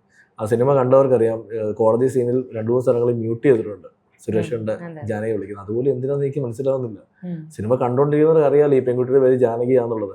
അതിന്റെ എഴുത്തുകാരോ അതിന്റെ മേക്കേഴ്സോ ഒരിക്കലും അത് മനസ്സിൽ പോലും ചിന്തിച്ച് കാണത്തില്ല ഇങ്ങനൊരു വിവാദം നാളെ വരുമെന്നുള്ളത്. പക്ഷെ ആ പേരിനൊരു ഭംഗിയുണ്ട്. എനിക്ക് ഏറ്റവും ഇഷ്ടമുള്ള പേരാണ് ജാനകി. ജാനകി എന്നുള്ള പേരിനൊരു ഭംഗിയുണ്ട്. അപ്പൊ ആ പേര് അതുകൊണ്ടൊക്കെ അവർ ഉപയോഗിച്ചത്. അത് അൺവാണ്ടഡ്. മാളികപ്പുറം എന്നുള്ള പേരിട്ടപ്പോഴും ഇതേപോലെ ഞങ്ങൾ ഫേസ് ചെയ്തതാണ്. പേര് മാറ്റണമെന്ന് പറഞ്ഞിരുന്നു. സ്ട്രോങ് ആയിട്ട് ആ പേരിൽ തന്നെ സിനിമ ചെയ്യത്തുള്ളൂ. അങ്ങനെയാണ്. ഇപ്പൊ ഈ അഭിലാഷന്റെ സിനിമകളുടെ പറഞ്ഞു ഫാമിലി ഓഡിയൻസിനെ മെയിൻ ആയിട്ട് ടാർഗറ്റ് ചെയ്തുകൊണ്ടുള്ള സിനിമയാണെന്ന്. എപ്പോഴെങ്കിലും അതിൽ നിന്ന് മാറി കൂടുതൽ ഒരു യങ്സ്റ്റേഴ്സിനെ അല്ല സിനിഫൈൽസിനെ സാറ്റിസ്ഫൈ ചെയ്യുന്ന രീതിയിൽ ഒരു സിനിമ ഉണ്ടാകുമോ എപ്പോഴെങ്കിലും? അല്ല, സിനിഫൈൽസ് ഓഡിയൻസിനെ സാറ്റിസ്ഫൈ ചെയ്യാൻ വേണ്ടി തന്നെ രണ്ടും ആലോചിച്ചാണ് ഈ സിനിമകളൊക്കെ ചെയ്യുന്നത്. നമ്മൾ ഈ ഫാമിലി ഓഡിയൻസ് എന്ന് പറയുമ്പോൾ ഞാൻ ചോദിക്കുന്നത് ഫാമിലി തോന്നുന്ന ആരാണ്? അച്ഛനും അമ്മയും മാത്രമാണോ? ഞാൻ ചോദിക്കുന്നത് ഇവിടുത്തെ ഇപ്പൊ ഞാൻ തിയേറ്ററിൽ പടം കാണാൻ പോകുമ്പോൾ കൊച്ചുകുട്ടികളുണ്ട്. നിങ്ങൾ ഈ പറയുന്ന സിനിഫൈൽ ഓഡിയൻസ് വന്ന് യങ്സ്റ്റേഴ്സ് ഉണ്ട്. യങ്സ്റ്റേഴ്സ് വന്നിട്ട് എൻ്റെ അടുത്ത് നമ്മുടെ സംസാരിക്കും, ചേട്ടാ പടം കണ്ട് ഇഷ്ടമായി, നെഗറ്റീവ് റിവ്യൂ കണ്ടു, അത് നമ്മൾ മൈൻഡ് ചെയ്തില്ല. ഈ സിനിഫൈൽ ഓഡിയൻസിൽ തന്നെ ഒരു വിഭാഗം ആളുകൾക്ക് മാത്രമാണ് ഇഷ്ടപ്പെടാൻ പോകുന്നത്. മാളികപ്പുറം ഒരു സിനിമ ഒരിക്കലും അതൊരു ഫാമിലി സിനിമ മാത്രമല്ല, അതിൽ ആക്ഷൻ ഉണ്ട്, മാസുണ്ട്, എല്ലാം ഉണ്ട്. അത് അവരെ കൂടെ തൃപ്തിപ്പെടുന്ന സിനിമയാണ്. സുമതികളിൽ അത് തന്നെ ഉണ്ട്. പക്ഷെ മെജോറിറ്റി എന്ന് പറയുന്നത് നിങ്ങൾ ഈ പറയുന്ന ഒരു കുട്ടികൾ അല്ലെങ്കിൽ പ്രായമുള്ള അമ്മമാർ, അച്ഛന്മാർ, അല്ലെങ്കിൽ കല്യാണം കഴിഞ്ഞ ആ ഒരു 30 വയസ്സിന് മുകളിലേക്കുള്ളവരെയായിരിക്കും നമ്മൾ കൂടുതലായിട്ട് തിയേറ്ററിൽ കാണുന്നത്. അപ്പൊ എപ്പോഴെങ്കിലും ഇവർക്ക് വേണ്ടി മാത്രമൊരു സിനിമ എന്ന് വെച്ചാൽ അങ്ങനെ ഒരു സിനിമയില്ല. സീരിയസ്ലി അങ്ങനെ സിനിമയില്ല. ഈ സിനിമ എന്ന് പറഞ്ഞാൽ എല്ലാവർക്കും വേണ്ടിയുള്ളതാണ്. അപ്പൊ നമ്മൾ ചെയ്യുന്ന സിനിമ കൂടുതലായിട്ട് കാണാൻ വരുന്നത് ഈ പറയുന്ന ഫാമിലിയായിട്ട് എത്തുന്നതുകൊണ്ട് അതിന് ഫാമിലി ഓഡിയൻസ് എന്ന് പറയുന്നത്. ഇപ്പം നമ്മളിപ്പോൾ ഒരു കോളേജ് സ്റ്റുഡൻസ് മാത്രം പോയി കാണുന്ന സിനിമകൾ, ഇപ്പം ഒരു പ്രേമലുവിൻ്റെ ഒരു first day second day opening എന്ന് പറയുന്നത് കോളേജ് സ്റ്റുഡൻസ് അവരായിരിക്കും. പക്ഷെ അതൊരു തേർഡ് ഡേ ആയപ്പോഴത്തേക്ക് ഫാമിലി വന്നു തുടങ്ങി. അപ്പം അതും ഫാമിലി സിനിമ തന്നെയാണ് എന്ന് പറയുന്നുള്ളൂ. എൻ്റെ സിനിമയ്ക്ക് ഫസ്റ്റ് ഡേ വരുന്നത് തന്നെ ഫാമിലി ഓഡിയൻസ് ആയിരിക്കും. അതാണ് അതിൻ്റെ വ്യത്യാസം. പലപ്പോഴും എൻ്റെ സിനിമയുടെ കണ്ടന്റ് കേൾക്കുമ്പോഴും അല്ലെങ്കിൽ ഒരു ട്രെയിലറോ ടീസറോ കാണുമ്പോഴും അതങ്ങ് ഉറപ്പിക്കും ഇതൊരു കുടുംബചിത്രമാണ്. അപ്പോൾ ഈ കോളേജ് സ്റ്റുഡൻസ് യങ്സ്റ്റേഴ്സ് എന്നതൊന്ന് അറിഞ്ഞിട്ട് പോവാം, അതായത് സിനിമ എന്താണെന്ന് അറിഞ്ഞിട്ട് പോവാം. അപ്പോൾ ഒരു സെക്കൻഡ് ഡേ തൊട്ട് അവർ വരും. ഓക്കെ, അപ്പം നാളെ ഞാൻ ചിലപ്പം ഈ പറയുന്ന പോലെ ഞാൻ ചിലപ്പോൾ ഒരു യൂത്ത് വൈബിലൊരു സിനിമ ചെയ്യാമെന്നിരിക്കില്ല. കാരണം നമ്മൾ എപ്പോഴും സിനിമകൾ വ്യത്യസ്തമായിക്കൊണ്ടിരിക്കുന്ന ആളാണ്. ഞാൻ അങ്ങനെ ചെയ്താലും അതും ഫാമിലി ഓഡിയൻസിനും കൂടെ ഉള്ള സിനിമയായിരിക്കും. അത് മാറ്റിയിട്ട് ഒരിക്കലും ഞാൻ നാളെ ഒരു ഹൈ എൻഡ് എന്താ പറയുക ഒരു മേക്കിങ്ങിനെ മാത്രം ഇമ്പോർട്ടൻസ് കൊടുത്തുകൊണ്ടുള്ള സിനിമ എന്ന് പറയുന്നൊരു പരിപാടിക്ക് ഞാൻ പോയില്ല. എൻ്റെ സിനിമയുടെ കണ്ടന്റ് സ്ട്രോങ് ആക്കാൻ ഞാൻ ശ്രമിക്കും. അതിനെ വെച്ചിട്ട് സിനിമ ചെയ്തു. അടുത്ത വരുന്ന സിനിമയും ഈ ഒരു അടുത്ത തുടങ്ങാൻ പോകുന്ന സിനിമ വിശാൽ പടം. അത് ഈ പറയുന്ന ആക്ഷൻ പടമാണ്. പക്ഷെ അതൊരു കണ്ടന്റ് ആണ്, കഥയെ ബേസ് ചെയ്തിട്ടുള്ള ആക്ഷൻ മാത്രമല്ല, അല്ലാതെ വെറുതെ ആദ്യത്തെ സീൻ തൊട്ട് ആക്ഷൻ പരിപാടിയൊന്നും അല്ല. സിനിമ ഡിമാൻഡ് ചെയ്യുന്ന സ്ഥലങ്ങളിൽ വരുന്ന ആക്ഷൻ പരിപാടിയും വേറൊരു ജോണറിലുള്ള സിനിമയാണ്. ഈ മലയാളത്തിൽ ഇമ്മീഡിയറ്റ് തുടങ്ങാൻ പോകുന്ന ഒരു സിനിമ എന്ന് പറയുന്നത് എം മോഹനയുടെ ഡയറക്റ്റ് ചെയ്യുന്ന ഗോകുലം പ്രൊഡ്യൂസ് ചെയ്യുന്ന പടം, ചൊറ്റായി ലക്ഷ്മിക്കുട്ടിയുള്ള പടം. അതിപ്പോൾ സെപ്റ്റംബറിൽ സ്റ്റാർട്ട് ചെയ്യുക. പിന്നെ ഞാൻ ചെയ്യുന്ന ഒന്ന് പപ്പേട്ടനൊപ്പം വീണ്ടും ഒരു പടം, പത്മകുമാർ സാറിൻ്റെ ഒപ്പം ഒരു പടം, സുമതിയുള്ള 2 പ്ലാനിങ് ഉണ്ട്. ഇത് കഴിഞ്ഞാൽ ഇമ്മീഡിയറ്റ്ലി ഞാൻ ഡയറക്റ്റ് ചെയ്യുന്നൊരു പടം. അതാണ് ഞാൻ അടുത്ത ചോദിക്കാൻ വന്നത് പടം. അത് സത്യം പറഞ്ഞാൽ ഇപ്പൊ ചെയ്യേണ്ട സമയം എനിക്ക് ഈ വർഷം ജനുവരി തുടങ്ങേണ്ട സിനിമയായിരുന്നു. എനിക്ക് അതിന്റെ ഡേറ്റ്സും എല്ലാം ആർട്ടിസ്റ്റ് അടക്കം ഡേറ്റ് ആയി. ആർട്ടിസ്റ്റിനെ വിളിച്ചിട്ട് ഞാൻ പറഞ്ഞ ചേട്ടാ ഒരു കാര്യം ചെയ്യാം, സുമതിയോട് ഇറങ്ങിയിട്ട് ചെയ്യാം, കാരണം അതിൻ്റെ കൂടെ ഞാൻ നിൽക്കണം. ഇപ്പൊ അല്ലെങ്കിൽ സത്യം പറഞ്ഞാൽ സുമതിയോട് ഇപ്പൊ ഈ പ്രൊമോഷൻ പോലും ഞാൻ കാണില്ലായിരുന്നു. കാരണം ഞാൻ ആ പടത്തിന്റെ വർക്കൗട്ട് പോകേണ്ടി വന്നതിന് ഇത് ഇറങ്ങിയിട്ട് ഞാൻ ചെയ്തോളാം എന്ന് പറഞ്ഞിട്ടാണ് ഞാൻ ഇറങ്ങുന്നത്. അപ്പം ഇനി ഇപ്പം ഞാൻ പ്ലാൻ ചെയ്തിരുന്നത് ഇപ്പം ഈ കമ്മിറ്റ് ചെയ്ത പടങ്ങളുടെ എഴുത്ത് തീർത്ത് കൊടുത്താൽ എൻ്റെ കണക്കൂടുതൽ കറക്റ്റ് ആണെങ്കിൽ ഡിസംബർ ഓൺവേഴ്സ് ഞാൻ അതിലേക്ക് ഞാൻ ബോർഡിങ് ആവും. അപ്പോൾ അത് എന്നെ സംബന്ധിച്ച് എൻ്റെ കരിയറിലൊരു വലിയ ടേണിങ് ആയിരിക്കും. ഡയറക്ടർ പടം ചെയ്ത് ഈ പറയുന്ന പോലെ എഴുത്ത് കമ്മിറ്റ്മെന്റ്സ് ഇങ്ങനെ വന്നുകൊണ്ടിരിപ്പുണ്ട്. അപ്പോൾ അത് എൻ്റെ പ്രശ്നം എന്താ വെച്ചാൽ ഞാൻ പലപ്പോഴും ഞാൻ നോ പറയാത്ത ആളാണ്. എൻ്റെ ഓൺ സ്ക്രിപ്റ്റ് ആണ്. അത് കംപ്ലീറ്റ് ആക്കി വെച്ചേക്കുന്ന സ്ക്രിപ്റ്റാണ്. അത് എനി ടൈം എനിക്ക് തുടങ്ങാം. അപ്പോൾ എന്തായാലും ഡിസംബർ കഴിഞ്ഞിട്ട് ഞാൻ ആ പരിപാടിയിലേക്ക് ഞാൻ ഇന്നാവും. അല്ല, എനിക്കെന്താ പ്രശ്നം വെച്ചാൽ എനിക്ക് എല്ലാവരും നോ പറയാൻ ഭയങ്കര ബുദ്ധിമുട്ടാണ്. അപ്പോൾ ഞാൻ എൻ്റെ അടുത്ത് ഇപ്പോൾ ഒരു ഡയറക്ടർ വിളിച്ചിട്ട് കഥയുണ്ടോ എന്ന് ചോദിച്ചാൽ ആ ചേട്ടാ നമുക്ക് മീറ്റ് ചെയ്യാൻ ഞാൻ കഥ പറയും, അത് ഓക്കെ ആണെന്ന് ഞാൻ പറയാം, അത് നമുക്ക് ചെയ്യാമെന്ന് പറയും. ഈ കമ്മിറ്റ്മെന്റ്സ് ഇങ്ങനെ കുറേ ഉണ്ട്. അപ്പോൾ ഇത് കുറച്ച് തീർക്കാനുണ്ട്. തീർത്ത് കഴിഞ്ഞാൽ ഇപ്പം നൈറ്റ് ഡ്രൈവിൻ്റെ തെലുങ്ക് തുടങ്ങുന്നുണ്ട്, എൻ്റെ തെലുഗു ചെയ്യുവാണ്. അപ്പോൾ അവർക്കും കുറച്ച് ദിവസം അവരുടെ കൂടെ ഒന്ന് പോയി എനിക്ക് വർക്ക് ചെയ്ത് കൊടുക്കണം. തമിഴ് പടം തുടങ്ങുന്നുണ്ട്. ഇതല്ലാതെ ഹിന്ദിയിലൊരു പടം ഓൾമോസ്റ്റ് ഫൈനൽ ടോക്കിലാണ്. അപ്പോൾ എന്നെ സംബന്ധിച്ച് എനിക്ക് പല ഇൻഡസ്ട്രി വർക്ക് ചെയ്യാനുള്ള ഒരു ഓപ്പർച്യൂണിറ്റി കിട്ടിക്കൊണ്ടിരിക്കുക. ഇത് മിസ് ചെയ്യാതെ ഇതൊക്കെ ഞാൻ പോയിട്ട് ഇതൊക്കെ തീർത്തിട്ട് വേണം വന്ന് സമാധാനമായിട്ട് എൻ്റെ പടത്തിലേക്ക് കയറാൻ. എനിക്ക് ഇഷ്ടമാണ് ഇങ്ങനെ വർക്ക് ചെയ്യാൻ, ഓടി നടന്നത്. അപ്പോൾ അത് ഞാൻ പറയല്ലേ, പലപ്പോഴും ഈ സോഷ്യൽ മീഡിയയിൽ നമ്മുടെ അപ്ഡേറ്റിൽ കാണുമ്പോഴാണ് പലപ്പോഴും പലർക്കും ഇവനിങ്ങനെ കണ്ടിന്യൂസ് സിനിമ ചെയ്യുക എന്നുള്ളത്. ഞാൻ പറഞ്ഞു, ഞാൻ ഒരുപാട് വർഷം സ്വപ്നം കണ്ട് 10 കൊല്ലത്തോളം ഇതിനു വേണ്ടി നടന്ന് ഞാൻ ഇന്ന് എൻജോയ് ചെയ്യുക. എനിക്ക് ഓരോ ദിവസം ഞാൻ ആഗ്രഹിക്കുക, രാവിലെ എണീക്കുമ്പോൾ തന്നെ എനിക്ക് അടുത്ത പടം ഇന്ന് തുടങ്ങണം എന്ന് ഞാൻ ആഗ്രഹിച്ചാൽ ചെയ്യുന്നത്. ഇപ്പം എന്താ പ്രശ്നം വെച്ചാൽ, മുന്നേ ഞാൻ 2 പടം ഒരുമിച്ച് ചെയ്യുമായിരുന്നു. റൈറ്റിംഗ് മാത്രമല്ല, ഞാൻ ഒരേ സമയം ഷൂട്ട് ചെയ്ത പടമാണ് നൈറ്റ് ഡ്രൈവും 10-ാം വളവും. ഒരേ സമയം രാവിലെ 10-ാം വളം ഷൂട്ട്, രാത്രി നൈറ്റ് ഡ്രൈവ് ഷൂട്ട്, ഇങ്ങനെ ഞാൻ ഓടിക്കൊണ്ടിരുന്ന ആളാണ്. ഇപ്പോഴും അതൊരു ചെയ്യാൻ എനിക്ക് ആഗ്രഹമുണ്ട്. പക്ഷെ എന്താ പ്രശ്നം വെച്ചാൽ, അറിയാലോ, നമ്മൾ ഇനി ചെയ്യുന്ന ഓരോ കണ്ടന്റുകളും അത്ര സൂക്ഷിച്ചാൽ ചെയ്യാൻ പറ്റും. കാരണം അറിയാം, ഈ ഓപ്പോസിറ്റ് നിൽക്കുന്ന അത്രയും വലിയൊരു ഗ്യാങ് ഉണ്ട്. അപ്പം ഞാൻ അതുകൊണ്ട് ഇപ്പോൾ അറ്റ് എ ടൈം ഒരു പടം വെച്ചാണ് ഇങ്ങനെ പൊക്കോണ്ടിരിക്കുന്നത്. അപ്പം ദൈവം അനുഗ്രഹിച്ച ഈ വർഷം ഇനി ഒരു 2 പടം കൂടെ തിയേറ്ററിൽ എത്തിക്കാൻ പറ്റുമെന്നാണ് കരുതുന്നത്. ഇപ്പൊ ഈ സിനിമയിലേക്ക് വന്നപ്പം പല ഇന്റർവ്യൂസിലും കേട്ടിട്ടുള്ള ചോദ്യമായിരിക്കും, ഇപ്പൊ ഡയറക്റ്റ് ചെയ്യാൻ പോകുന്നു, ഒരു റൈറ്ററായിട്ടും ആക്ടറായിട്ടും എസ്റ്റാബ്ലിഷ് ആയി കഴിഞ്ഞു, സിനിമ എന്നുള്ള മോഹം മനസ്സിലേക്ക് വന്നപ്പം ആദ്യം ഇതിൽ ഏതായിരുന്നു മനസ്സിലുണ്ടായിരുന്നത്? ഇല്ല, എനിക്ക് അഭിനയിക്കാൻ തന്നെ ആയിരുന്നു പണ്ട് ഫസ്റ്റ് ആഗ്രഹം തന്നെയായിരുന്നു. പിന്നെ ഈ പറയുന്ന പോലെ ഷോർട്ട് സ്റ്റോറീസ് എഴുതുന്നതിന് മുന്നേ തന്നെ അപ്പോൾ എനിക്ക് രാജാമണിയങ്കിൾ, അതായത് നമ്മുടെ പഴയ മ്യൂസിക് ഡയറക്ടർ രാജാമണിയങ്കിളാണ് എൻ്റെ ഷോർട്ട് സ്റ്റോറി വായിച്ചത്. നിനക്ക് എഴുതി കൊടുക്കുക സിനിമ. അപ്പോൾ എൻ്റെ അടുത്ത് ഞാൻ പറഞ്ഞു, അങ്കിൾ എനിക്ക് അഭിനയിക്കണം. പറഞ്ഞേട്ടാ, ഏറ്റവും നല്ല വഴിയല്ലേ, നീ എഴുത്തിലൂടെ പ്രൂവ് ചെയ്ത് കഴിഞ്ഞാൽ നിനക്ക് നിൻ്റെ സിനിമയിൽ തന്നെ അഭിനയിച്ചൂടെ, അല്ലെങ്കിൽ നിൻ്റെ ഒരു സിനിമ വിജയിച്ചു കഴിഞ്ഞാൽ ഒരുപാട് അവസരം വരും. അപ്പം ഞാൻ അതല്ലേ, ശരിയാണല്ലോ, അങ്ങനെ എനിക്ക് അഭിനയിക്കണം എന്ന് ആഗ്രഹം തോന്നി എഴുതി തുടങ്ങിയതാണ്. പക്ഷെ പിന്നീട് അത് ഇവിടെ വരെ ഇന്ന് എത്തി നിൽക്കുന്നു. ഇപ്പം ഞാൻ ഫോക്കസ് ചെയ്യുന്ന എഴുത്തി തന്നെയാണ്. പിന്നെ എൻ്റെ സിനിമകൾ ഞാൻ എൻ്റെ ലൊക്കേഷനിൽ എനിക്ക് സ്വാതന്ത്ര്യം ഉള്ളതുകൊണ്ട് തന്നെ എനിക്ക് അഭിനയിക്കാൻ പറ്റും. എൻ്റെ സംവിധായകർ അത് അലോ ചെയ്യുന്നുണ്ട്. അപ്പോൾ വിഷ്ണുവിനെ സംബന്ധിച്ച് അവനെ ഞാൻ ഫുൾ ടൈം കൂടുകയാണ്, അത്രയും സന്തോഷം. ഈ സിനിമയിൽ തന്നെ സുമൃതയിൽ തന്നെ ഞാൻ ആ കഥാപാത്രം ആദ്യം ചെറിയൊരു ക്യാരക്ടറാണ്, പിന്നെ ഇതൊന്ന് റീവർക്ക് ചെയ്ത് വന്നപ്പോഴാണ് ഇങ്ങനെ ഉണ്ടായത്.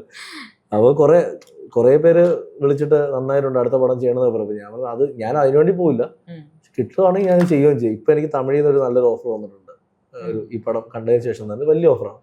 അപ്പം അത് ഇങ്ങനെ എടുത്താലോ എന്ന് ഇങ്ങനെ ആലോചിക്കുക, ഒരു ത്രൂഔട്ടൊരു വേഷം നോക്കാം. മലയാളത്തിൽ പിന്നെ നമ്മൾ എഴുതുന്ന പടമല്ലേ, നോക്കണം. ഈ റൈറ്റിംഗ് പാറ്റേൺ തന്നെ ഇപ്പം ഓരോരുത്തരുടെയും എഴുത്ത് രീതി ഡിഫറെന്റ് ആണല്ലോ. അപ്പൊ അഭിലാഷ് ഏട്ടൻ ആസ് എ റൈറ്റർ നോക്കിക്കഴിഞ്ഞാൽ എഴുത്ത് പാറ്റേൺ എങ്ങനെയായിരിക്കും പോകുന്നത്? എൻ്റെ എഴുത്തിന്റെ രീതി വെച്ചാൽ, ഞാൻ ഒരിക്കലും ഈ സീൻ ഓർഡറും അല്ലെങ്കിൽ സിനോപ്സും എഴുതിക്കൊണ്ടിരിക്കുന്ന ആളല്ല. എനിക്കൊരു കണ്ടന്റ് കിട്ടിക്കഴിഞ്ഞാൽ ഞാനിതിങ്ങനെ മൈൻഡ് ചെയ്ത് വർക്ക് ചെയ്ത് കൊണ്ടുവന്ന് ഇത് സീൻ ഓർഡർ ആക്കി വിത്ത് ഡയലോഗ്സ് ആക്കി ഞാൻ മനസ്സിൽ തന്നെ ഫുൾ സ്ക്രീൻ പ്ലേ സെറ്റ് ചെയ്യും. അതായത് പിന്നെ എനിക്കിത് ആരോട് കഥ പറയണമെങ്കിലും വിത്ത് ഡയലോഗ്സ് പറയാൻ പറ്റും. ഞാൻ പലപ്പോഴും കഥ പറയാൻ ആർട്ടിസ്റ്റിൻ്റെ അടുത്ത് പോയി അവർ എന്നാൽ സ്ക്രിപ്റ്റ് എന്ന് വായിച്ചാൽ ഞാൻ സ്ക്രിപ്റ്റ് എഴുതിയിട്ടുള്ള പറയും, നിങ്ങൾ ഡയലോഗൊക്കെ പറഞ്ഞു നിൽക്കുക. അപ്പോൾ ഞാൻ പറയില്ല, അതെനിക്ക് ബൈഹേർട്ടാന്ന് പറയും.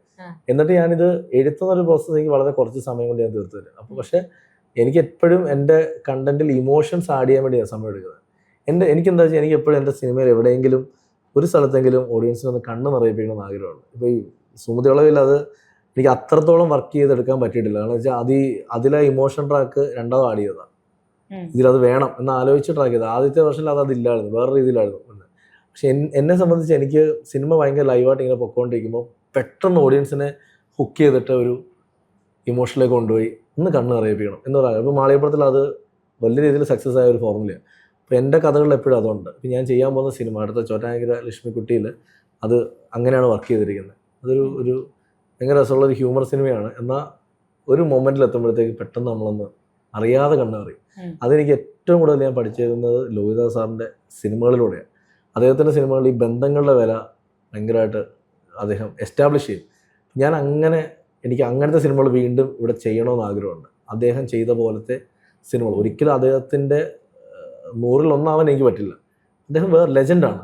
പക്ഷെ ആഗ്രഹമാണ് നമുക്ക് അദ്ദേഹം ചെയ്ത പോലത്തെ സിനിമകൾ ഇപ്പോൾ ഇവിടെ മിസ്സിങ് ആണ്. അതേപോലത്തെ സിനിമകൾ എനിക്ക് വീണ്ടും ഇവിടെ ചെയ്യണമെന്ന് ആഗ്രഹം. അത് കാണാൻ ആഗ്രഹിക്കുന്ന പ്രേക്ഷകരുണ്ട്, ചെയ്യാൻ ആഗ്രഹിക്കുന്ന സംവിധായകരുണ്ട്, നടന്മാരുണ്ട്, നടിമാരുണ്ട്, ആർട്ടിസ്റ്റ് ക്യാരക്ടർ റോൾസ് ചെയ്യുന്നവരുണ്ട്. അപ്പോൾ ഇത്രയും പേരുള്ളതുകൊണ്ട് എന്തായാലും അത് ഞാൻ പരീക്ഷിക്കും. കാരണം വേറൊന്നുമല്ല, ഈ കഥ പറയുന്ന സിനിമകൾ അത് ഭയങ്കര റെയർ ആയിക്കൊണ്ടിരിക്കുക. ഇപ്പോൾ എന്താ പ്രശ്നം വെച്ചാൽ, ഒരു ചെറിയ കണ്ടന്റ് എടുത്തിട്ട് ഇതിനെ അങ്ങ് മേക്കിംഗ് ചെയ്യുക.